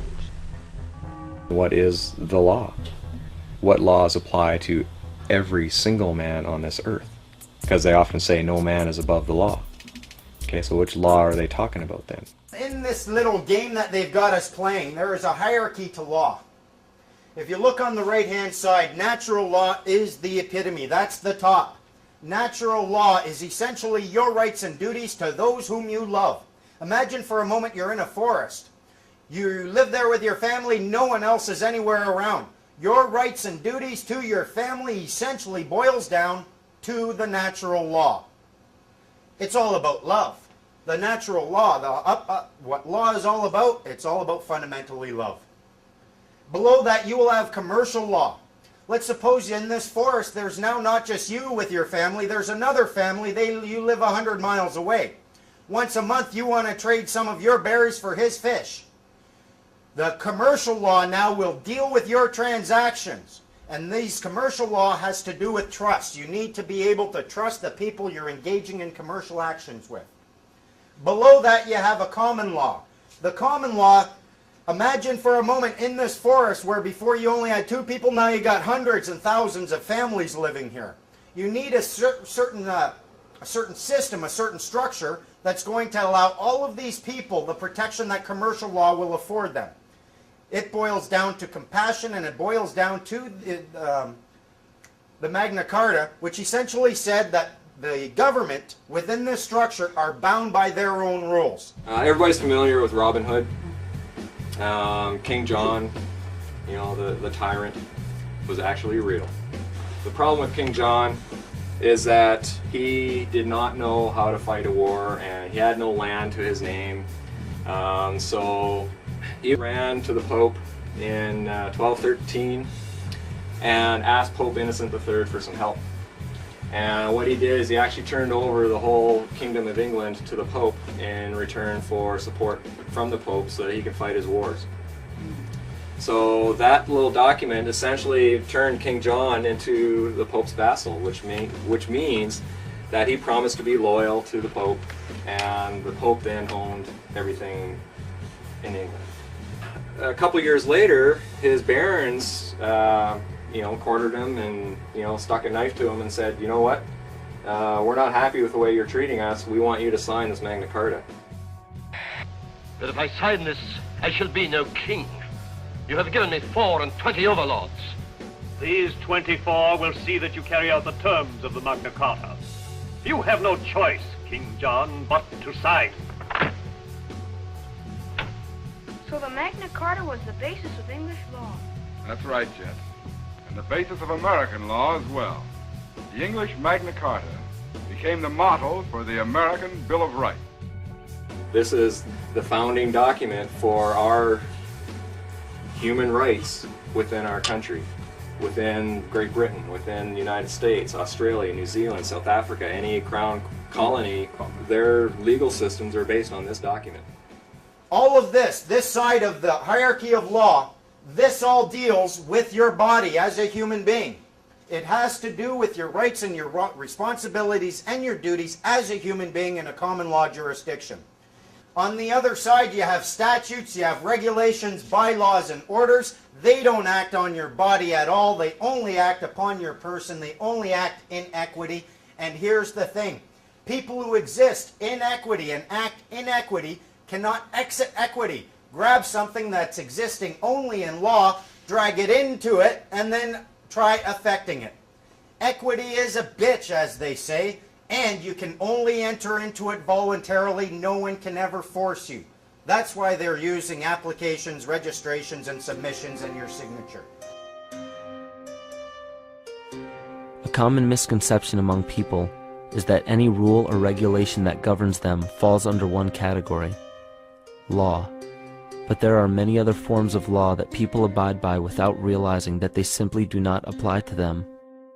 One of the predominant beliefs in modern culture is that licenses, permits, registrations, and other forms of documentation are required to operate motor vehicles, use public roads, build structures and establishments, engage in free enterprise, and much more. Sadly, these beliefs are based on little to no investigation whatsoever, and are false. Driver's licenses, vehicle registrations, auto insurance forms, building permits, gun permits, work permits, tax filing documents, birth and death certificates, traffic citations, and many other forms of documentation that were once believed to be absolutely necessary only apply to persons. The corporate employees must get a man or a woman to represent the person before a contract can be formed. That's absolutely true. They will ask you your name, they'll ask you your address. When they get your address, they've got joinder. Because there could be 100,000 John Harrises in England. They need that address to get joinder, so they can prove who you are. The second you do that, the human being has said, yes, I'm the person. Contract is an agreement between two or more persons that creates or modifies an existing relationship. Offer, consideration and acceptance must be there or exist for a contract to be made. So when we look at the word statute, I know I like this one, a legislative rule of society given the force of law by the consent of the governed. And I ask you, please, if you could explain to me where in that definition taken from Black's Law Dictionary that says that statute is law. It's given the force of law, which means it will apply to you if you consent. What does the word consent mean? Exactly. So what happens when you don't agree? It isn't law. Can't be given the force of law. You read in the paper a new law has been passed. They get you thinking that these statutes are laws. Statutes are not laws. If you look it up, you'll find that the definition of a statute is a legislated rule of society given the force of law.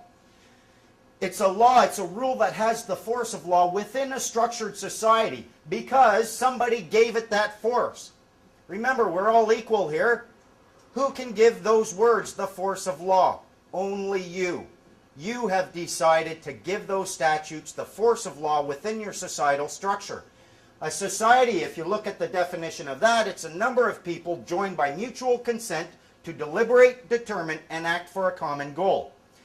Your consent is required for any statute to have the force of law, and you can spot these. They'll have the word act right in the title. Point out the word act to any government agent asking or claiming authority over you. Say, what exactly does that word right there mean? And you will be 2 steps away from consent. Consent is not assent. You don't have to make a positive affirmation in order for them to achieve consent. Your silence and inaction will raise the appearance of consent. Consent can be achieved when you do nothing. A policeman, a human being, his duty under common law of this land is to serve and protect every individual in this land. You've heard Albert say this today. That is his duty. That is what he does his job for, to serve and protect and never, ever delay right or justice to any individual in this land. That's their job. They must uphold the common law. But they have a fiction attached to them called a police officer. Now, if you look at the word officer, it comes from the corporate world. What's a CEO? Chief Executive Officer. It's all officers. They're unbelievable. This man on my right is who enforces statutes on you. This man protects you. But the trouble is, the boys in blue, who I've got all the admiration in the world for because I've got a lot of friends in the police force, don't know the difference. They don't know the difference anymore. And some of them didn't know the difference in the first place because they're being told wrong. They're not being told about this bit, they're only being told about this bit. Some of the things that I do when I'm talking with a cop, first of all, I never give them, if they ask for my name, I say, well, legal or lawful, I want to know. And I don't have a legal one. You ask them, under what authority are you acting? If they try saying, I'm a cop, so what? Under what authority are you acting? If they try saying it's against the law, and I've had them do that before, oh, it's against the law. What law? The Controlled Drugs and Substance Act. That's an act and a statute, not a law. Are you aware gross negligence is equal to fraud? They hate that. These people have a duty to understand and to distinguish between statute and law. They've been dealing with us for so long with people who are essentially ignorant that we don't even distinguish between statute and law, so they assume that you are going to be there. They'll say, oh, you broke this statute, you broke a law, I want to give you a ticket. And then they'll say, I need to see your ID, and if you don't show me ID, I'm going to arrest you for obstruction of justice. I've had cops do this to me, SkyTrain cops. The fact is, though, until they see ID, they have absolutely no evidence of the existence of a person who is liable under the statute. So they're putting the cart before the horse. They're saying, I see a human being, the act says person must produce a proof of fare. You're a person, I'm giving you a ticket, now you have to show me your ID so I can give you a ticket, because they've been told if you don't see ID, you can't give a ticket.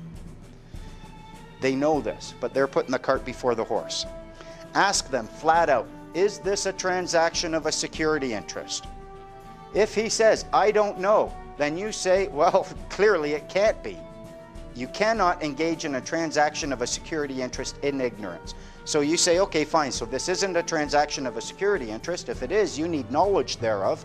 Since it's not a transaction of a security interest, you will not be generating any obligation upon me to pay or perform, so why am I talking to you? Have a good day.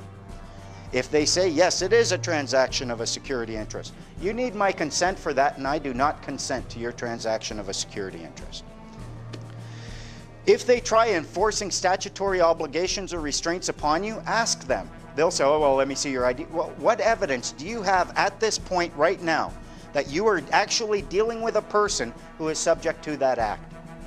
Until they see the ID, they don't know. And I've heard stories. There was a guy who, he had his card, he got stopped, he had a driver's license. The cops are there and they're asking him, do you have a driver's license? And he's playing with them, and, you know, I'm not producing that. I don't know why you stopped me. Nah, nah, nah. Cops are totally nice to him. He's about to get, he says, you know, I was this far to getting out of there. They were just going to give up, and then finally the cop asked me one last time, you sure you don't want to just show me your ID? I mean, it makes it, okay, fine. The moment they saw it, right out the window. They dragged him right out the window. They put the cuffs on him, took him away. He was this close. But once they saw that there was a person they could act upon, they acted, and they will act very, very quickly, especially if you're being pokey with them. Try not to be too pokey against the guys with guns. That's one of the things that's helped me get this far. I mean, there are some things you can't say to the cops. If they come and they ask you for driver's license, or if they say, do you know why I stopped you? It's usually not a good idea to say something like, because you're a power-hungry, tax-collecting tool of the state bully with a badge and a gun, and by stopping me, you get to exercise your powers, propping up your own frail ego, allowing you to believe for a short period of time you're not half the loser you really are. You don't say stuff like that. It's not going to help you. That's not the truth. These cops, for the most part, these are decent human beings who are trying and who would come and risk their life for you. They could give you a ticket and argue with you about the law 1 minute. 5 minutes later, they could be pulling you out of a burning wreck, and they would put their life on the line. And when you bring them this energy, instead of saying, oh, fuck you, copper, if you treat them, hello, peace officer, I love you. What can they do? You know, and if you can learn to distinguish between a law enforcement officer and a peace officer, hold them to their peace officer status and refuse to allow them to act as a law enforcement officer against you because they have nothing to enforce, they love it. Oh man, good for you. I don't have to be I'm not your nanny, you're good? Okay, fine, I get to go find some real criminals. If somebody gets in your face and calls you a cocksucker, I want you to be nice. Okay. Ask him to walk, but be nice. If he won't walk, walk him, but be nice. If you can't walk him, one of the others will help you, and you'll both be nice. I want you to remember, it's nothing personal. Uh-huh. Being called a cocksucker isn't personal? No. It's two nouns combined to elicit a prescribed response. You are dealing with a human being. They are just human beings. They'll tell you, I'm an agent for the government, I'm a peace officer, I'm this, I'm that. No. You are a human being in a common law jurisdiction, and that's all there is to it. That's first and foremost, and I'm not forgetting that. If you remember that, they have to remember that. The key thing about remembering this is you can remember a couple of things. Yes, you can affect them. You can use, they will respond to emotion. They will respond to threats. They'll respond to a baseball bat in the bottom of their knee. They will respond. They will also respond to love, compassion, and truth. They are human beings, and if you treat them with the dignity that all human beings are worthy of, they will respond as a human being as well. Don't look at them as anything more than simply a human being using a tool. And the tool that they are using is words. The good thing about these words is that if they start losing some of them, they lose all their authority. If someone comes up to you and points to a body of words and says, this body of words gives me authority over you, and you say, really? What does that word right there mean? And they say, I don't know. What just happened to their authority? Gone. They have to know what the words in their own mandates mean. And this is where we have what their tool that they use against us, now we're going to use it against them, because some of these words are very deceptive.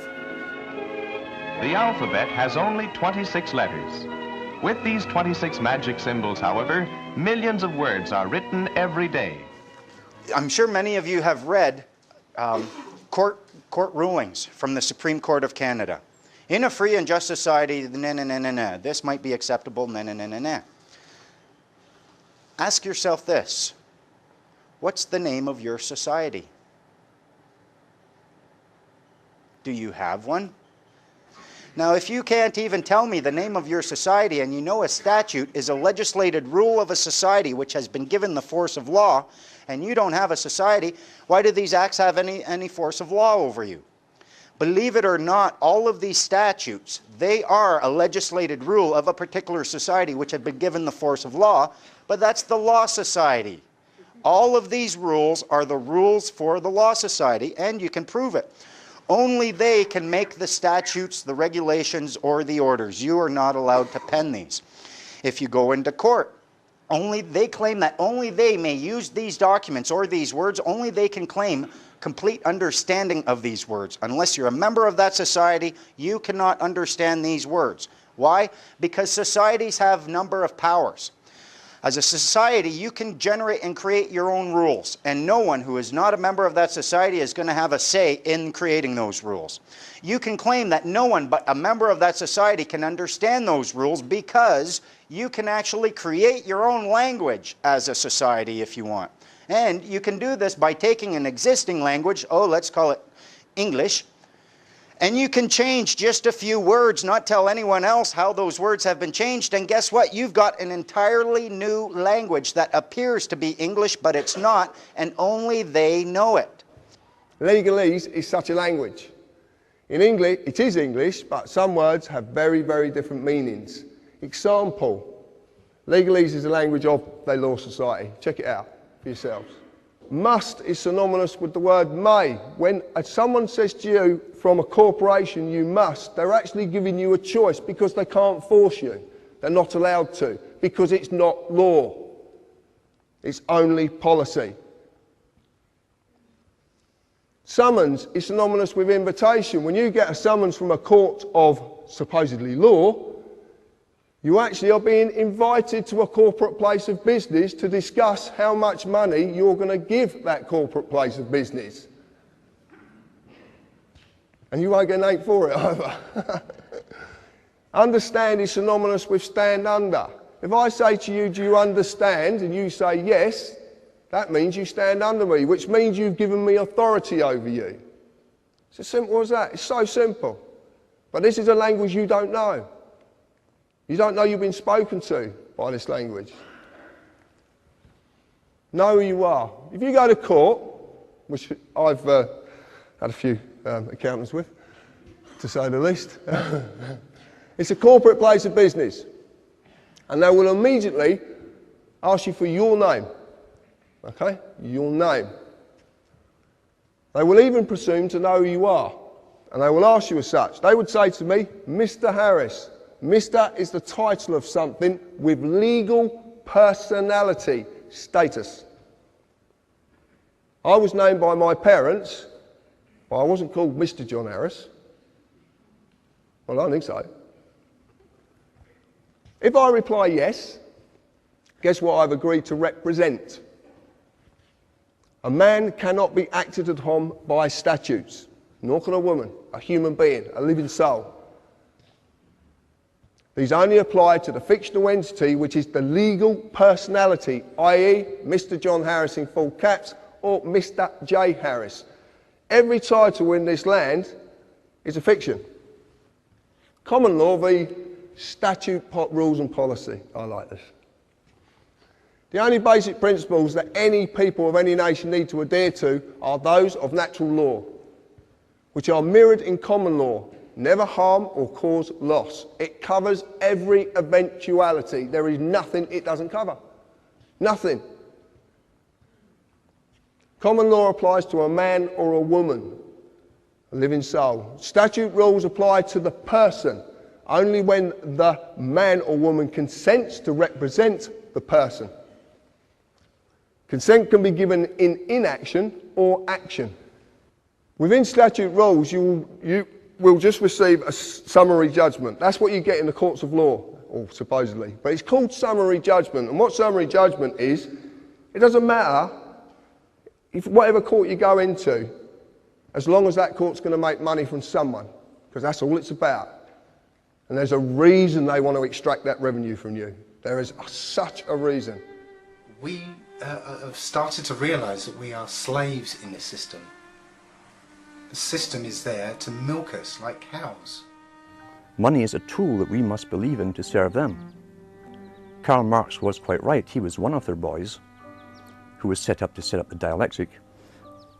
And he was quite right when he said that money is a tool of the elites. It's essential that the people who stop bartering or working for themselves and start using money as a means of exchange, which then can be taxed back from them, are becoming slaves. Because under law and legality, for a thousand years, no one could take anything from you. Money represents your food, your home, everything. When it's taxed back from you, they're creating a form of slavery. Therefore, it's essential that the workers believe in money. It's simply to maintain the illusion that they have control over your life, your fortune, and your freedom. Because your fear and their ability to take from you something you deem to be valuable. And that is money. Yeah? Do we all believe money is valuable? We all use it every day, don't we? Yeah? And we all believe it's got some worth. These pieces of papers and coin has some worth. Frank Hamilton is depositing some money, and also a check, his paycheck. On the deposit slip, the amount of the money and the check are added together, just as though it were all money. And yet, a check is not money. It is an instrument for the transfer of credit, which is a substitute for money. On his job, Mr. Hamilton himself is paid not in money, but by check. He deposits his paychecks in the bank. He receives no money for his work. But in the bookkeeping department of the bank, the amount of the deposit is credited to Mr. Hamilton's account. In other words, it is added to the amount of his credit in the bank. Meanwhile, the amount of the check is deducted from the amount of credit available to Mr. Hamilton's employer.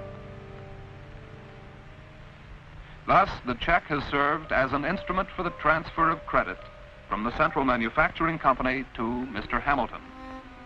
By means of these various credit instruments, a bank deals much more in credit than it does in money. Private banks are creating what we call money out of fresh, bloody air and then charging us interest on it. And it works like this. If you go into a bank and you borrow $50,000, what does the bank do? Does it move precious metal anywhere? I mean, what does it do? What it does is it types into your account $50,000. And from that moment, you start paying interest on $50,000 that has never, does not, and will never exist. Fresh air, theoretical money called credit. A bank not only assists in the transfer of credit, but it also creates credit. To see how this is done, we'll follow Richard Morton into the loan department of the bank. Since Mr. Morton is known to the bank as a reliable man, the banker can feel reasonably certain that Mr. Morton will be able to repay the loan when it comes due. So the banker is glad to make the loan. Mr. Morton writes out a promissory note. This is a promise to pay the money back to the bank at a certain time, in this case, in 30 days.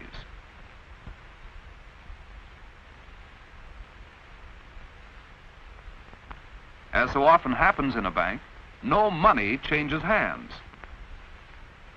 The amount Mr. Morton has borrowed is simply credited to his account, minus the interest which the bank charges for this service. Now Mr. Morton has obtained his loan. He has increased his bank credit by nearly $2,000. But this credit was not transferred to him from some other account, so where did it come from? Laws have been passed called fractional reserve lending that allow banks to lend at least, and my goodness, it's at least 10 times what they have on deposit. So when you put $1 in a bank, that bank can now lend 9/10 that it does not have. Fresh air, figures on a screen. Not only that, you borrow $50,000 from a bank. What does it do? It types into your account $50,000. Okay, now you're paying interest on it. But you take $10,000 and you say, I'm going to buy that car, and you give $10,000 to the guy who owns the car to buy the car off him. Now the guy who's received your $10,000 that was created out of nothing in the original $50,000 now goes and deposits the 10 grand in his own bank. Now that bank can lend 10 times the 10 grand that was created out of nothing in the first place. This is what's going on. And then if you follow one loan, $50,000 or whatever, you follow that through the banking system, and that one loan allows the banking system as a whole to create phenomenal amounts of non-existent money we call credit from that original non-existent credit loan. This is how the banking system, ladies and gentlemen, have taken the world over. Why wouldn't it when they can do that? They create money out of nothing, and then they loan it to you and to me and to corporations and other countries and so forth, and then they collect interest on it. Now just think about that. Collecting interest on nothing. Not too shabby. Why didn't I think of that, you know? Well, if we tried that, we'd go to prison, wouldn't we? Because we didn't write the Federal Reserve Act. And there's another little scam here. All written in on purpose, cold calculated. When you go into a bank and you borrow $50,000, the bank creates, even in this theoretical, ludicrous way, $50,000. But you're not paying back $50,000, you're paying back $50,000 plus interest. The interest is never created, even as credit, which means a simple fact. At any point in time, coldly calculated, designed to be, there is never anything like enough units of exchange, money, in circulation to pay back all the principal on the debt and all the interest on the outstanding debt. The elite have all the money in the world. They own all the resources in the world. They don't need money, but they need us to believe it's the only thing that we must use. Today, the power of the purse, as they call it at the top, is being used to the maximum. In 1938, Prime Minister William Lyon Mackenzie King nationalized the Bank of Canada, giving control of the Canadian currency to the people of Canada. Although the issuance of currency is held solely by the Bank of Canada, the creation of credit through the issuance of loans is still largely controlled by private chartered banks. As part of the Bank of Canada's charter, the government can borrow up to 50% of its own money from the Bank of Canada at 0% interest. The other half of the interest is paid back into the government, allowing for the financing of our own infrastructure, such as the St. Lawrence Seaway and the Trans-Canada Highway. Because of Bilderberg member Paul Martin, Canada now borrows its money from the private chartered banks at the going interest rate, effectively handing over the usury and interest to private corporations. Prior to Prime Minister Brian Mulroney, all banks had to hold an 8% reserve, meaning they could lend out the same money 12.5 times through credit and loans. Mulroney dropped this to a 0% reserve, allowing private banks to loan as much money as they want, simply by entering a new line on a ledger. Currently, the Bank of Canada is only responsible for 5% of the actual debt created in the form of currency. The private chartered banks, such as Royal Bank of Canada and TD Bank, own the remaining 95% of all debt. Think of how much control this amounts to when you consider all of the digital payment and loan options used today, such as credit cards, debit cards, internet payments, RFID chips, smartphone purchases, and even biometric identification, which is now used in India for bank withdrawals. The more I discovered the machinations that the international bankers go through to control us, the more I realized that the theft of our efforts, our resources, and our labors was phenomenal, was colossal. At that point, I got introduced to a graph that the Auditor General in Canada in 1993 put out, which showed the phenomenal theft that happens as a result of the power of interest and the sleight of hand economics of compounding interest. And I discovered this graph at that time, which I would like to show you here, of the degree of the theft that was taking place in Canada. Now, this is the Auditor General's report of November 1993, and here in Canada, this would put the sponsorship scandal to absolute shame. The sponsorship scandal does not compare with the theft that happens when a government, instead of borrowing from itself, creating its own money, which only the government has the right to create, they give it over to private entities like the international banks or the private banks. The government prints a bond. The private banks then turn that bond into printed dollars, and then the government borrows those printed dollars back according to the bond.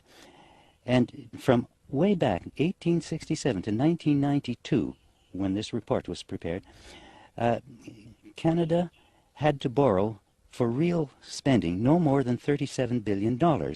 Yet, in 1993, our national debt stood at $423 billion. $386 billion of that was simply interest on interest. Now, if this isn't an unnecessary theft, I don't know what is. Do you realize, I think, GST alone collects more than that? Okay, we're talking in a country that has hundreds and hundreds of taxes. We got one tax alone that would cover the cost, the overcost of borrowing. Everything else is for what? For somebody else. Okay, and that is why they created this elaborate game to get money out of your pocket so it can go in theirs and keep you frustrated as there's nothing we can do. Okay? Here's this other chart from Bill Abrams. I believe he's the one that put it together, and it's all sourced from Statistics Canada. It was a very good chart. And as I was listening to him and going through it, I started doing some research, chronological research as when events happened in life. And sometimes that allows us to get a really big picture of what's going on. I was born in 1928, and I recall the Depression years. And the Bank of Canada was created, as I said, in 1934. The war started in 1939, and the government then was producing all the money that was needed to build the factories, to build the airplanes, and to build the ships. Okay, 1942 was the middle of the World War II. Do you see any economic spike in our debt? Absolutely nothing. How are we able to finance a world war right in the middle of it without having an economic spike? Why? Because we borrowed it from ourselves without interest. Take a look further in history. 1944, we introduced the Family Allowance Program. There's a very nice humanitarian-based social program. Was there a spike in our debt? Absolutely none. How did we do it? Again, we borrowed it interest-free from our own bank. 1952, old age security. Very humanitarian. We've taken care of the children, we've taken care of the elderly. Old age security 1952. Was there a spike? Absolutely none. Again, why? We borrowed it from ourselves interest-free to finance these programs. 1954, the St. Lawrence Seaway. Probably a multi-billion-dollar project. Was there a spike in our debt? Absolutely none. How did we do it? Again, because we can borrow from the Bank of Canada to fund infrastructures without placing ourselves into debt. Okay? 1966, the universal health care. Boom, where's the spike? Another humanitarian program. So between the St. Lawrence Seaway and this was this whole time frame, there was just too much happening. Schools, universities, hospitals, everything, to develop a very strong humanitarian-based nation, and boom, no spike at all. Absolutely no spike. 1967, Canada Pension Plan was passed. In 1974, we have this increased pressure from the private bankers. They wanted control. That's when Canada plugged into the G7. Come on, be part of the boys club. We'll take care of you. You know, forget about the people. They just, you know, they're sheep. You got to ask yourself, okay, the private bankers been around. This game has been around since, I say, the U.S. got trapped by the private bankers in 1913. Why did they leave us alone for so many years? Because what they were doing was building their profit-making machine. Okay? Because they knew they were setting the stage. As much as we were more free, and as much as the money was keeping in our pocket, the trap was being set. Imagine what would happen if we could have kept those times going. But they knew what they were doing, and because we fell asleep. And so in '74, they started putting pressure on the government to take over the financing of the country. All the debts, all the bonds or whatever, the debts that we held to finance our country, creating no national debt, the banks, the private bankers started taking over those loans. And the second they took them over, they started adding interest to them. And there's the start of it. There's the reality of it. Okay, so after that point, government funding started coming from private banks at interest.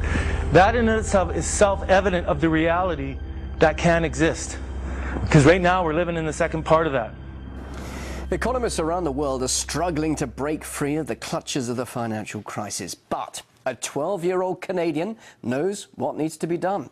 Victoria Grant took the internet by storm overnight after a video of her slamming Canada's banks for robbing the people went viral. Have you ever wondered why Canada is in debt? Have you ever wondered why the government forces Canadians to pay so many taxes? Have you ever wondered why the bankers from the largest private banks are becoming wealthier and the rest of us are not? Allow me to explain how our private banks and government work today. First, the Canadian government borrows money from the private banks. They then lend the debt-based money to Canada with compounded interest. The government then continues to increase taxation of Canadians year after year in order to pay back the interest on the exponentially growing national debt. What results is inflation, less real money for Canadians to spend into our economy, and the real money being used to pad the pockets of the banks. Also, the government gave the banks the ability to loan out money that doesn't exist in the form of loans. When a bank gives you a mortgage, which literally means a death pledge, or a loan, they don't actually give you money. They click a key on a computer and generate the fake money out of thin air. They don't actually have it in their bank vaults. Presently, the banks only have $4 billion on reserve, but they have loaned out over $1.5 trillion. To quote Graham Towers, each and every time a bank makes a loan, a new bank credit is created. New deposits, brand new money. Broadly speaking, all new money comes out of a bank in the form of loans. As loans are debt, then under the present system, all money is debt. In conclusion, it has become painfully obvious, even for me, a 12-year-old Canadian, that we are being defrauded and robbed by the banking system and a complicit government. What will we do to stop this crime? What will we do to ensure that the next generation will live free and clear of the debt-based economy that enslaves them to the banks? Margaret Mead said the following, and I hope that all of you remember this. Never doubt that a small group of people can change the world. Indeed, it is the only thing that ever has. Thank you.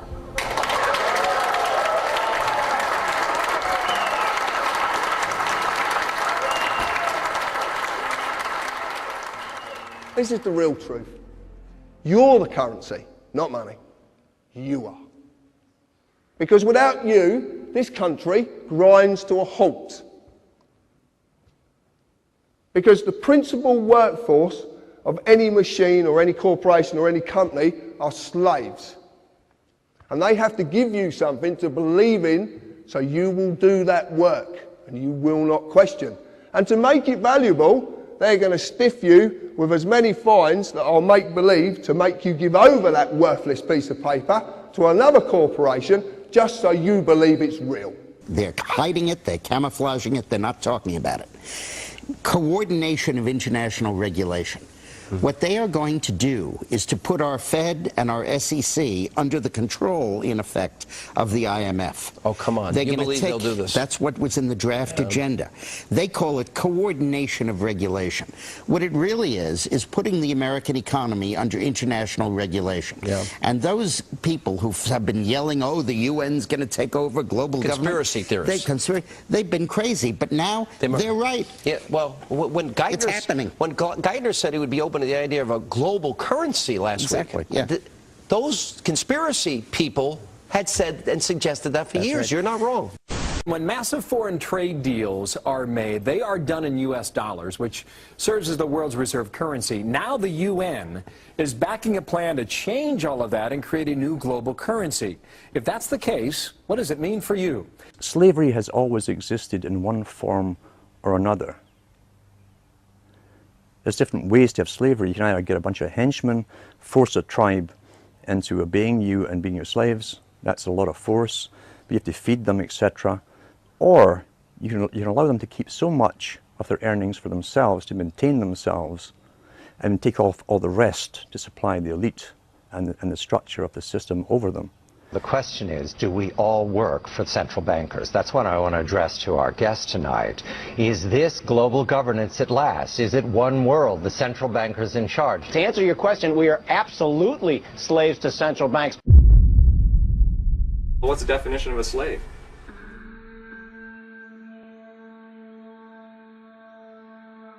A person who is a legal property of another and is forced to obey them.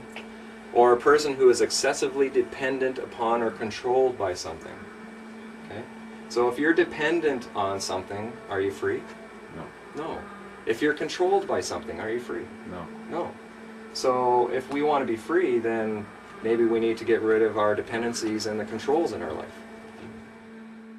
Have you ever played Snakes and Ladders?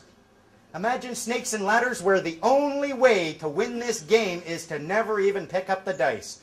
Right at the start, there's one ladder leading right to the win, and that's the only way to get there. Who here has ever read their Bill of Rights? Who here remembers the very first sentence? It says, and you'll find it expressed in the Constitution as well, they say that Canada is a nation founded upon the principles and the belief in the principles of the supremacy of God and the rule of law. The supremacy of God and the rule of law. I went to my MP's office and I asked him, I said, yeah, I'd like the Bill of Rights. I grabbed this, they'll give you one. It's really nice, you can frame it, eh? I said, wow, it says here Canada is a nation founded upon the principles or the belief in the principles of the supremacy of God. Is that true? She said, sure is. I said, that's cool. I said, this tells me there's a hierarchy and God's right up at the very top. Is that true too? She said, I sure hope so. I said, me too.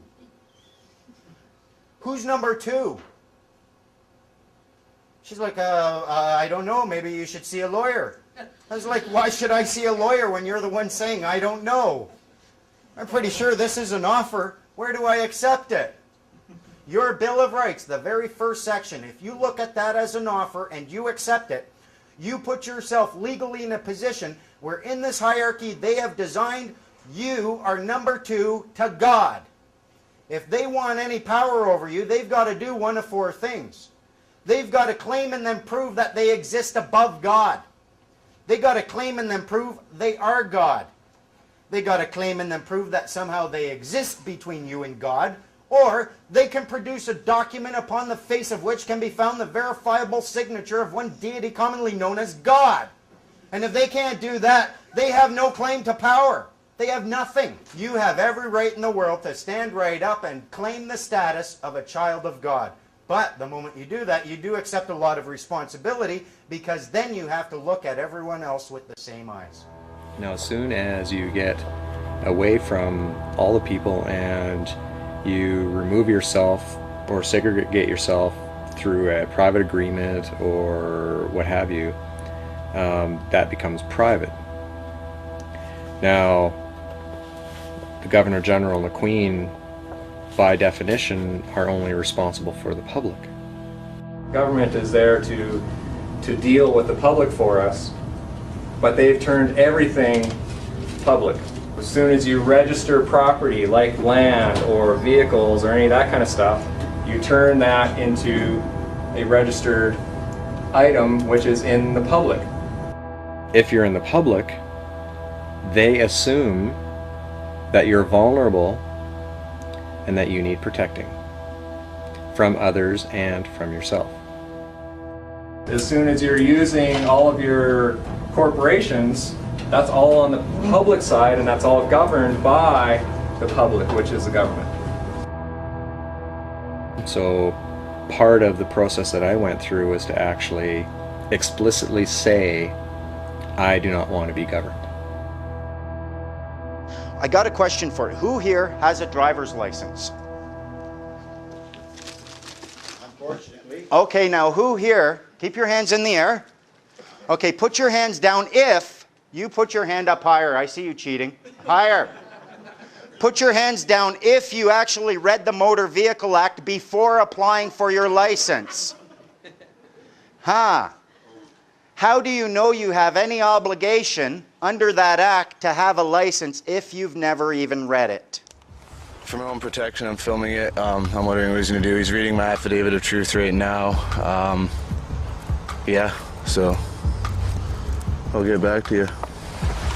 He's also stated that I'm under obligation to carry photo ID, which I'm obviously not. That's the officer right there, car 77.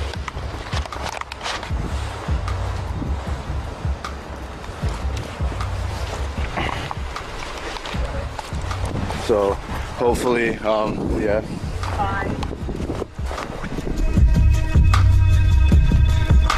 There we go, car 77.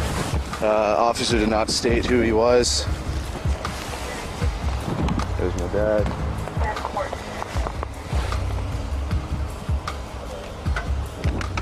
Can you hold that? I don't have gloves.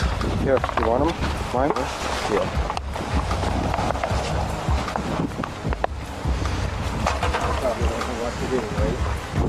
There's another police officer showing up. I've already informed the officers of my rights, this and that.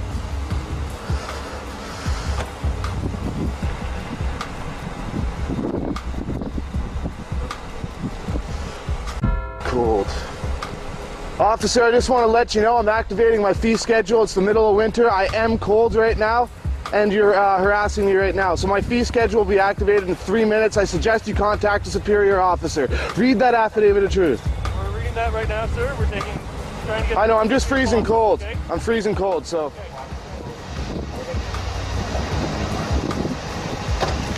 Okay, perfect. Here you go, Joshua. So, you don't have a driver's license, correct? No. And no insurance, correct? Do you have insurance? No. I'm working on that right now, doing it through, it's not a registered motor vehicle, right? So it's not under you guys' jurisdiction. I'm not trying to cause trouble or nothing, but I am getting insurance on it. But it's through my society that I'm part of. Okay, perfect. So I don't obviously I only use it to travel around. If you are willing to go and get a license, you are submitting an application for a license. What are you doing? Giving up a right. You're asking permission. You are asking permission to engage in a completely lawful activity. Therefore, what are you? You're a child who asks permission to engage in lawful activities. Children ask that. Mommy, can I have a cookie? If you're old enough, let's suppose for a moment, your parents own a bakery. And every day you go to that bakery and you ask the person, can I have a cookie? Can I have a cookie? Sure, you can have a cookie. Don't tell your dad, here you go. Or no, your dad said you can't. But you go and you ask for a cookie and you don't have the right to come and take one. But there comes a day where you grow up, your dad passes away, you inherit that shop. Are you asking for a cookie anymore? No. My cookies, give or find the door. You have the power then. Our buddy, this child of the province thing came up because I'm rather active in writing my letters and whatnot. Our buddy Digger, he's coming out of Park Royal and he's got his keys. I think he was going to his car, I don't know. But let's say he is, just for the sake of the story. He's going to a car, the cops stop and they pull up and they say, well, who are you? Do you have your driver's license? We want to see your ID. And Digger knows his rights, eh? He's like, why are you asking me for ID when I don't have an obligation to have such a thing, but you do? I want to see your ID, I want to see your business card, I want to see your badge. And they start, well, do you have a driver's license? Are you claiming I need such a thing? And they asked him something very telling. So you're not a child of the province then? No. Thank you, sir. Have a good day. Drove right off. There is the legal status of being a child of your province because you haven't grown up enough. You go and you ask permission to engage in these lawful activities when you have remedy in the form of a claim of right that you can make. Anything you can do under license within the legislative framework, you must be able to do without license outside of that framework, or else the licensing authority is licensing unlawful activities. This is what you give to a cop when he asks you for, like what happened to me 2 weeks ago when I got pulled over and I was asked for my driver's license. I hand him my statement of birth and he said, well, I need license, registration, and insurance. What they like to do, they use presumption and assumption so often they won't even ask you a question. They come to the window, driver's license, registration, insurance. Look at them and say, apples, bananas, and pears? You're not making any sense. Like, you used a complete sentence? What is it you want? Do you have a driver's license, registration, and insurance? Or may I see it, is usually what they would ask, because they're operating upon a presumption too.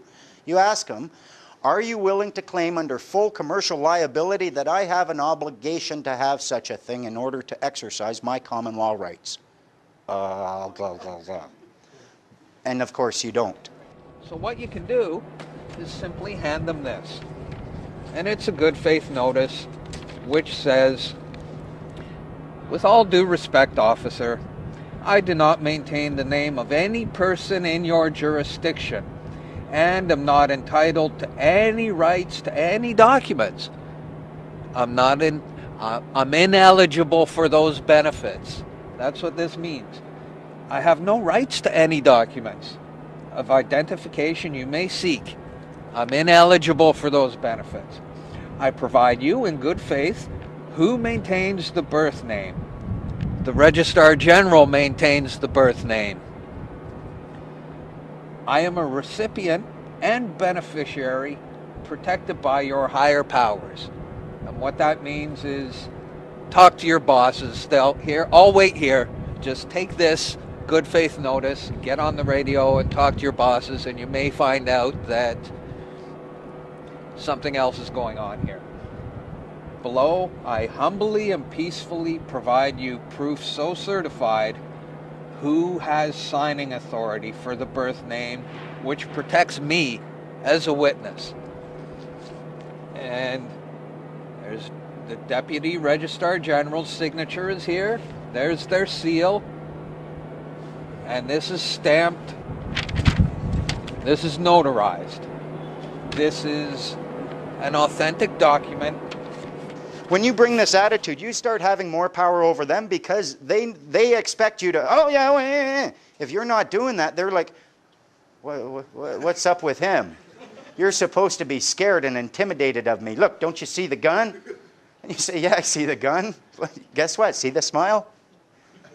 We have more power over them. All of their power that they have over you is a result of two things: their deception, your ignorance. Sorry to be rude, but their deception doesn't work without your ignorance. And the way to deal with it is to deal with your ignorance. Then when their deception comes, you can look at them and smile. And you can tell them, you know, I'm not a child of the province. I don't know why you're trying to apply that to me. Look, check it. Where was I? I lost my words anyway. So this one for all the police officers. Every police officer listening. Oh yeah? I know you can hear me. Alright then. Look. Come. Yo. Look. I'm not getting fooled by your legalese talk. Mr. Policeman, I do know the law. You're under an oath to the Queen you swore. I'm not a criminal unless I'm breaking common law. I use my common sense, I don't consent to be governed. Do you think that I'm dense? A person's corporate fiction is a Black's Law. I read. Go see Simon Goldberg, he will help you with the rest. YouTube John Harris, the illusion on the net. If you ain't broke common law, you shouldn't be in pen. Legalese is language for corporate employees, so be careful when you say that you understand police. Cause legally that means that you just stand under their authority. Enlighten yourself, take pride in yourself. Knowledge is power, spread guidance and wealth. There's no need for violence cause them sirens lead to jail. Life is what you make it, so don't choose to make it hell. Don't just be a sheep and follow everybody else. Stand out from the crowd even if it's by yourself. Say it, stand out from the crowd even if it's by yourself. Stand out from the crowd. If we all just put our personal stuff aside, just temporarily, to work on the common thing. So for example, does anybody feel like it represents their position that it was a good idea to, for your family and your children to take on the liability of private bankers' playboy mistakes? So it's like, does anybody feel like that represented their position? Step forward. I've not met anybody who feels like the bank bailout actually represents their position.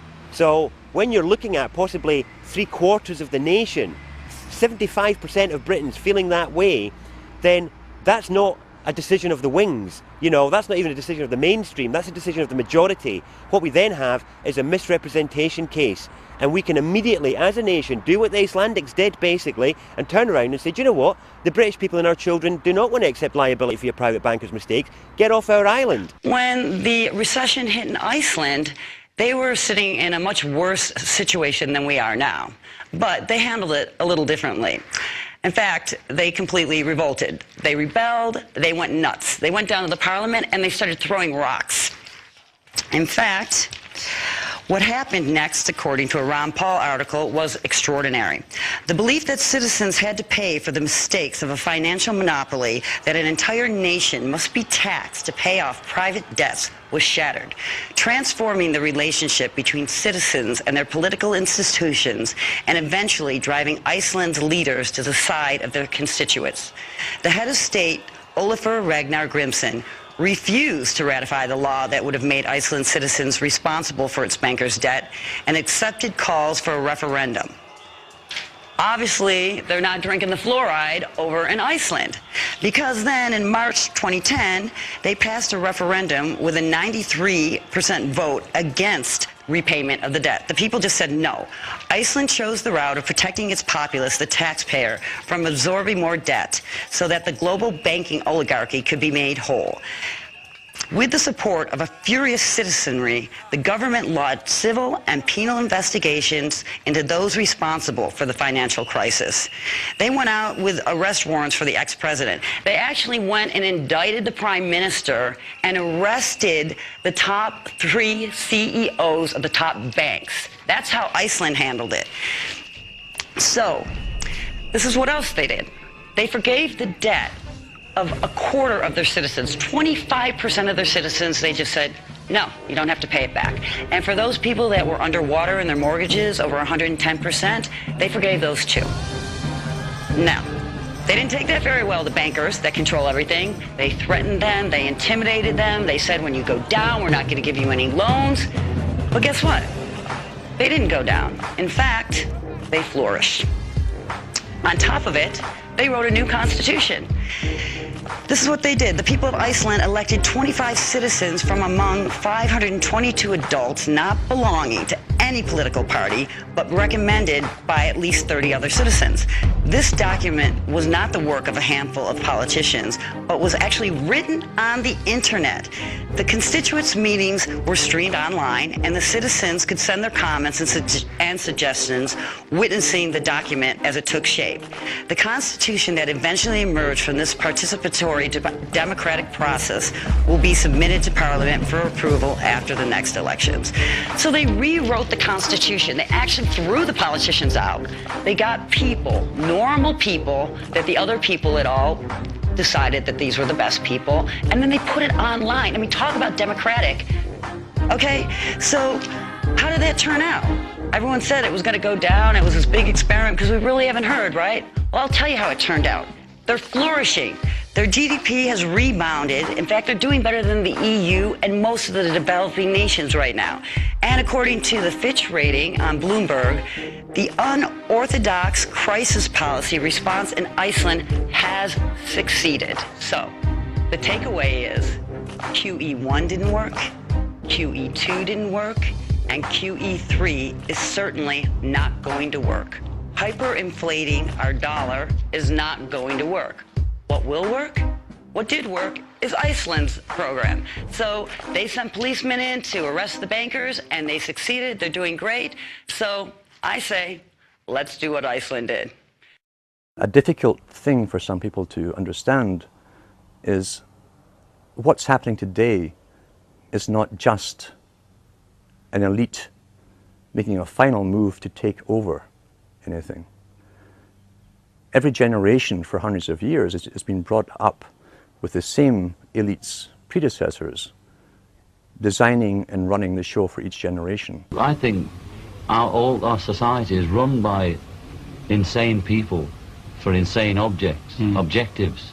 You know, and I think that's what I sussed when I was 16 and 12 way down the line, but I expressed it differently all through my life. It's the same thing I'm expressing all the time, but now I can put it into that sentence that I think we're being run by maniacs for maniacal ends, you know. I'd be very pleased to know what they think they're doing. I think they're all insane. The elite, in fact, are simply moving their system into a new system, an updated system to suit themselves. That's a hard concept for people to grasp. They've been trained to believe things are happening at the moment by happenstance, by crisis coming out of nowhere. And here's what we must do. We must solve this problem at the time. Nothing is further from the truth. Major financial institutions have teetered on the edge of collapse, and some have failed. As uncertainty has grown, many banks have restricted lending. Credit markets have frozen, and families and businesses have found it harder to borrow money. We are in the midst of a serious financial crisis, and the federal government is responding with decisive action.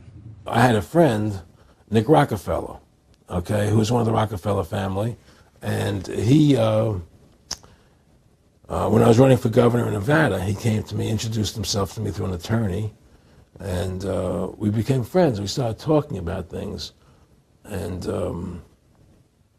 I learned an awful lot from Mr. Rockefeller. And one of the things that we used to talk about was the ultimate plan of the banking industry, what they wanted to accomplish. And the goals of the banking industry, not just the Federal Reserve System, but the private banks in Germany and England, all over Italy, all over the world, they all work together. They're all central banks, and they're all part of the Communist Manifesto. You know, central banking is one of the major planks of the Communist Manifesto. We talk about America being a capitalistic country, but yet at the same time we have a central bank that plans everything for us, right? And the graduated income tax is another plank of the Communist Manifesto, right? So right there you have two major planks of the Communist Manifesto that have been brought in because of the Federal Reserve System, okay? So the ultimate goal that these people have in mind is the goal to create a one-world government. At a 1991 closed-door meeting of fellow internationalists, billionaire and former CFR chairman David Rockefeller praised his media allies. But his confidence that his words would not leave the room was later broken. We are grateful to the Washington Post, the New York Times, Time Magazine, and other publications whose directors have attended our meetings and restricted their promises of discretion for almost 40 years. It would have been impossible for us to develop our plan for the world if we had been subject to the bright lights of publicity. But the world is now more sophisticated and prepared to march toward a world government. In an address before the Trilateral Commission in June of 1991, David Rockefeller laid out the elite's ultimate goal. The supranational sovereignty of an intellectual elite and world bankers is surely preferable to the national autodetermination practiced in the last centuries. All of the great collectivists of history have had this unified global government based on the model of collectivism as their goal, and we fought against it until recently. Now we are actually the greatest advocates of it ourselves. We don't call it tyranny, we don't call it fascism or Nazism or communism. We have a better name for it. The name they have chosen is the New World Order. Now we can see a new world coming into view. A world in which there is the very real prospect of a new world order. A world where the United Nations, freed from Cold War stalemate, is poised to fulfill the historic vision of its founders. The New World Order is a more palatable name for the Anglo-American world empire. It's the planetary domination of London, New York, Washington over the rest of the world. It's hard to get people to join that or think they have a part in it if you call it the Anglo-American world empire. If you call it the New World Order, then people in India or someplace like that or the European Union might think, well, there's something in that for us too. But that's not what it is. It's the Anglo-American New World Order. It's really the old world order. It's the British Empire morphing into the American Empire. The U.S.-British world empire is what you're going to get. We're gonna spread happiness. We're gonna spread freedom. Obama's gonna change it. Obama's gonna lead us. We've got to give them a stake in creating the kind of world order that I think all of us would like to see. I think its task will be to develop an overall strategy for America in this period when really a new world order can be created. It's a great opportunity. Do you have any regret or remorse for the human suffering, Mr. Kissinger, that you caused millions of people in Chile and Argentina and East Timor? Mr. Kissinger, I know you're not going to respond, but I don't want your New World Order, and you won't have one, Mr. Kissinger. National sovereignty will prevail, freedom will reign, nation states will survive, sir, and you will not have your New World Order, your eugenics, because we are changed and we are taking this generation back, sir. We just want to let you know the New World Order has no legitimacy, and that we as a people are not afraid, and we are waking up to the robber barons and the big banksters who are looting this economy with the Federal Reserve. Well, Rockefeller, come back. We don't want your New World Order, you know? Leave Chile right now. Leave Chile. You are not... You're killing a lot of people. You're killing a lot of people. Leave here. Leave Chile right now. Leave Chile. Leave Chile. We don't want your world government. Leave Chile right now. Leave Chile, okay? In recent decades, worldwide social change has experienced unprecedented historical acceleration, particularly because instant mass communications, such as radio, television, and the internet, cumulatively have been stimulating a universal awakening of mass political consciousness. Brzezinski, you will never get a New World Order. Never. National sovereignty will prevail. The New World Order is going down, sir. You can laugh. Wake up, people. Wake up. Research the New World Order. This is important. Look it up. Investigate it. The resulting widespread rise in worldwide populist activism is proving inimical to external domination of the kind that prevailed in the age of colonialism and imperialism. Persistent and highly motivated populist resistance of politically awakened and historically resentful peoples to external control has proven to be increasingly difficult to suppress. The truth of your world government has now been exposed. We know you are ruthless. We know you are evil. To David Rockefeller, to the Rothschild representatives here, to the Queen of the Netherlands, to all of you, we tell you, you are not our queens. You are not our kings. You are not our gods. We do not belong to you. We are not your slaves. We stand as free humans, have stood since the beginning of time against the strong men, against the thugs, against the bullies. We will defeat your world government. We will defeat world taxation. We will defeat your control grid. God is on our side. You will and you are failing now. Your new world order will fall. Humanity will defeat you. The answer to 1984 is 1776. What is the consent of the governed? Natural rights are inherent to your humanity and the source of your sovereignty as a free individual. Just as slaves have the moral and legal right to leave those enslaving them, just as the states have the moral and legal right to leave a union that violates the Constitution that binds them, so too you have the moral right to live without a government when it breaks its own laws. The federal government claims your consent through the Constitution. The Constitution is a social contract that binds the American people to their government. Did you freely consent to this? I don't know anybody who did. So since none of us consented to the Constitution, either the government stays within the confines of the Constitution or we can ignore or change the government. This view, called the consent of the governed, was widely and openly accepted by the framers. They gave us a Constitution which defines, limits, and constrains the government. This is why adherence to the Constitution by all government is so crucial to preserving and retaining our freedoms. The Constitution formalizes the relationship between sovereign people and sovereign states and the federal government. When the Constitution is ignored, so is our sovereignty. And if we can't avoid a government to which we never gave consent and which violates the Constitutions, so will our freedoms be ignored. Everybody withdraws their consent from a different way. But ultimately, you can go as far as you want with it. The withdrawal of consent is it's biblical. Everything I read over the last 2 years, basically, shows one nexus, one cross. And that cross is consent. One way to take control of the streets pretty quickly is either to use water cannon or to get the army on the streets.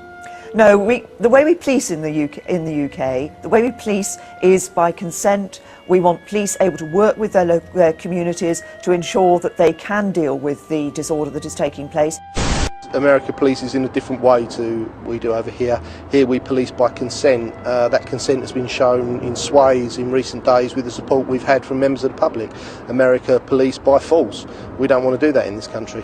All governments must maintain power through consent, not coercion.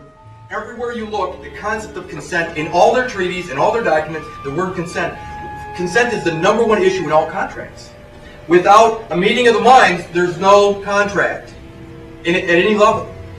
So when I say withdrawal consent, I'm saying you have to do something. You can't stay silent. Silence is consent. Silence is consent.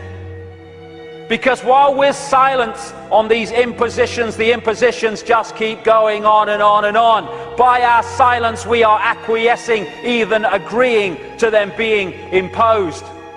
Now, if we don't do something, we have acquiesced. Acquiescence is, hey, I'm going to come over and sit on your lap in 5 minutes. And if I say that in front of these witnesses and he says nothing, in 5 minutes from now I go over there and sit on his lap. He's really got no beef with me because he didn't protest. He didn't say no. He acquiesced. He actually, in the presence of witnesses, gave me permission to come sit on his lap because he didn't protest. He didn't say no. I don't want you to do that. That's not the right thing to do. There's a time when the operation of the machine becomes so odious, makes you so sick at heart that you can't take part. You can't even passively take part. And you've got to put your bodies upon the gears and upon the wheels, upon the levers, upon all the apparatus, and you've got to make it stop. And you've got to indicate to the people who run it, to the people who own it, that unless you're free, the machine will be prevented from working at all. If we don't rise up and do something about it now, we deserve whatever the bankers give us. We've acquiesced. It is time for us to unite and to do something. Now, as far as I'm concerned, because I have 9 children and 7 grandchildren, I don't want on my conscience that I understood this stuff and didn't work hard to stop it from continuing, because their future plans for our country are not very good. Their future plans for our prosperity and for our freedoms are not very good. I don't want it on my conscience, so I'm trying to work hard to bring change. What about you? This generation today, the ones who are alive today, we are the generation that's going through the biggest changes in history, according to even Rockefeller himself, since the Industrial Revolution. It's the end of one phase of a long-term plan.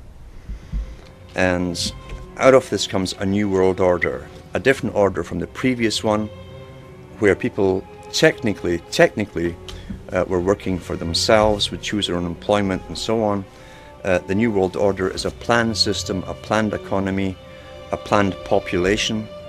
So it's up to us. It's not up to the next generation to change this. We're the only ones who can possibly do the changing. And it's either really the rights to go into an uncertain future, which is what life should really be, where we decide for ourselves where we want to go individually and collectively, or allow ourselves to be dumb animals, creatures who are guided by those who have decided they are the masters of our destiny. This is a list of things that you would do if you wanted to subvert a country. This is Marxism. Let's go through the list. The creation of racism offences. Tick. Continual change to create confusion. Tick. The teaching of sex and homosexuality to children. Tick. The undermining of schools and teachers' authority. Tick. Huge immigration to destroy national identity. Tick. The promotion of excessive drinking. Tick twice. Emptying the churches. Tick. An unreliable legal system with bias against the victim of crime. Tick. Dependency on the state or state benefits. Tick. Control and dumbing down of the media. Tick. And encouraging the breakdown of families. Tick. So what's our plan? We come back to the basics. Nobody on this planet has the right or the authority to tell anybody what to do without their consent. That is an uncontestable fact. We are governed by consent, and we are policed by consent. We are withdrawing our consent. Ladies and gentlemen, we're in lawful rebellion.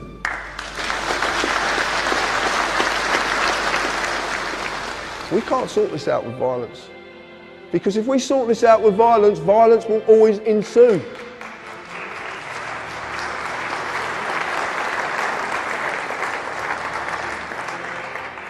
We have to do this peacefully. And the way we do it peacefully is learning the rules of the game.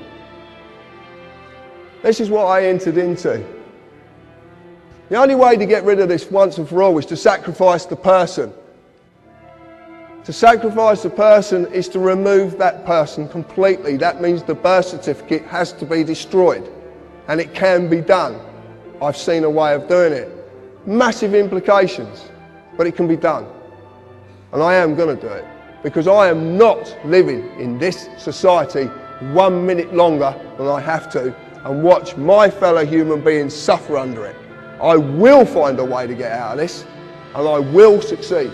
The reason being is because what I'm doing is right.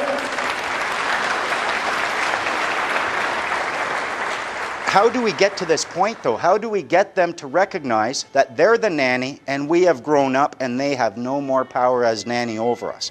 It's about how we treat them, about how we act. If we're shitting our pants, pardon the language, ladies and sensitive guys, but if we're pooping our drawers, nanny has a right and a duty to put diapers on us, and she will do that. If you're throwing a tantrum, Nanny has the power and the right to come grab you, throw you in your room until you settle down. If you're rebellious, Nanny's got a right to put limits upon you as long as you're in the house. Nanny is tired. She wants us to stop rebelling. If you get to the point where you say, Nanny, I'm not rebelling anymore, I'm just old enough now and I'm in charge of the house and you're not telling me what time I'm going to bed. I'm telling you I'm going out all night, I'll be back at 7, you'll have breakfast ready. You take power over them when you act within that capacity. All of the great movements of history have always started with simple concepts. The freedom movement in America and in the world right now is in very serious need of some simple concepts, some simple principles. And so the first step toward reversing this drift toward global, collectivist, tyrannical government is to know what we believe in, what is freedom, and be able to define it, to be able to defend it, to be able to argue against the collectivists and say this system is better than that for this reason, and this reason. And then finally, the ultimate question is, well, who's going to do this? It's easy to become despondent, discouraged, and say, well, nobody cares.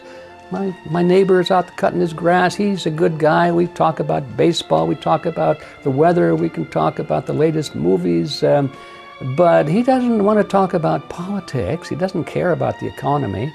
He just doesn't want to become informed. And he certainly doesn't want to take any personal responsibility for monitoring and changing the system. So how are you going to fight this great drift toward global government with all of these powerful people at the top and nobody on the street cares? The answer is that all movements of history have always been determined by less than 3% of the population. You don't need everybody out there. In fact, it'll never happen. It'll never happen. Never happened before in history, and it won't happen now, and certainly won't happen in the future. 3% or less of the population are always the movers and the shakers. If you can reach 3% of the people who really care and who really have the mindset and who are willing to make the sacrifices and the dedication to this task, it can be done. And the guy next door will continue to push his lawnmower and he'll go whichever way the system goes. It's always been that way. So we don't need to be discouraged by the fact that not everybody is taking an interest. A lot of the people in the freedom movement, they're very rebellious towards everything that they're doing. We want to get away from that. We don't want to be in permanent conflict with these people. They want us in conflict. That generates the revenue. We want to find the place of peace and the place of abundance. Those that are in banking have said to me, well, you know, hey, are you really going to be able to change things? Perhaps not change the current state of play, but in terms of change the way that I and others exist, yeah, of course. It's not a case of can we do it, it's a case of we're doing it. It's being done. Right here, right now, in this moment, it's being done. So it's really a question of one's will. And if your will and your intent and purpose is there, you make it happen. You don't ask for anyone else to do it. You don't go pleading and begging for this to happen and abdicate that responsibility to someone else. You take responsibility yourself, you step up to plate, and you make it happen. Do you want to make the world a better place for your children? If the answer is yes, then you have to do something about it. No one else is going to come along and do it for you. You've got to do it yourself. And it starts with letting go of the fear. We want remedy. We want our power back. We want our remedy, and we want to hold these people to the... We don't want to beat them up. We want abundance. We want peace. We don't want a life of conflict with these people, and we shouldn't have to dig through the shit they manufacture in order to find the diamonds of our freedom. I think if we have a realistic view of the political process, and we know that it takes sometimes a generation or two for really important changes to happen, and if we understand that and accept it, and accept our role in being responsible for making it happen, then you can go to sleep at night and say, by golly, I'm really doing something about this, and I am making a difference, and it will happen. You know, is it really the best you can do to become a debt slave like your parents? And then slip into retirement and learning that you've got no pension, that all those years paying into it was a waste of time because they were just going to rip you off in the end anyway and wheel you into a hospital ward and try and kill you with pharmaceuticals as quickly as possible. Is that really the best it gets? No, it's not. It's not. The best it gets is freedom, peace, and abundance for every man, woman and child, living in harmony with nature, in mutual cooperation with each other everywhere on the planet. That's the best it can get. The martyrs of history were not fools, and our honored dead who gave their lives to stop the advance of the Nazis didn't die in vain. Where then is the road to peace? Well, it's a simple answer after all. You and I have the courage to say to our enemies, there is a price we will not pay, there is a point beyond which they must not advance.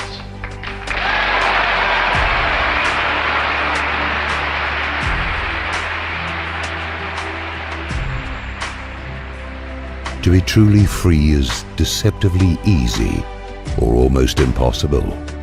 We recoil at the horror of acknowledging our enslavement, but the walls, the bars, the guns and the guards can never encircle or hold down the liberty of the people, and we can only be truly caged behind prison bars that we refuse to see.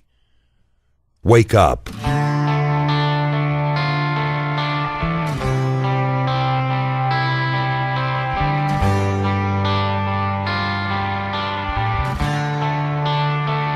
Don't tread on us, we're not afraid. You work for us, we're not your slaves. Don't tread on us, you cross the line, soon you will pay for all your crimes. After a long train of abusive and dissipation, now we've lost our patience. Yeah, you're trying to kill our constitution, to kill our pride. Now the wood is dry. Don't tread on us, we're not afraid. You work for us, we're not your slaves. Don't tread on us, you cross the line, soon you will pay for all your crimes. You keep on pushing us into desperation, you'll only fuel our determination. Yeah. It's been way too long since the last time, 1776. Now we're done with your tricks. Don't tread on us. Don't tread on us. We're not afraid. You work for us. We're not your slaves. Don't tread on us. You cross the line. Soon you will pay for all your crimes. Don't tread on us. Don't tread on us. Now it's payback time. Fundamental 3 things you should have learned. 1, you are not a person, you have a person. It exists in association with you. Statutes are not laws. They do not apply to you, they apply to your person. And finally, believe it or not, you want your freedom, you want to become a free man on the land, you have to treat these people with compassion, regardless of what they've done to you, and I know how difficult that can be. Don't tread on us. We're not afraid. You work for us. We're not your slaves. Don't tread on us. You cross the line. Soon you will pay for all your crimes. Don't tread on us. The answer to 1984 is 7.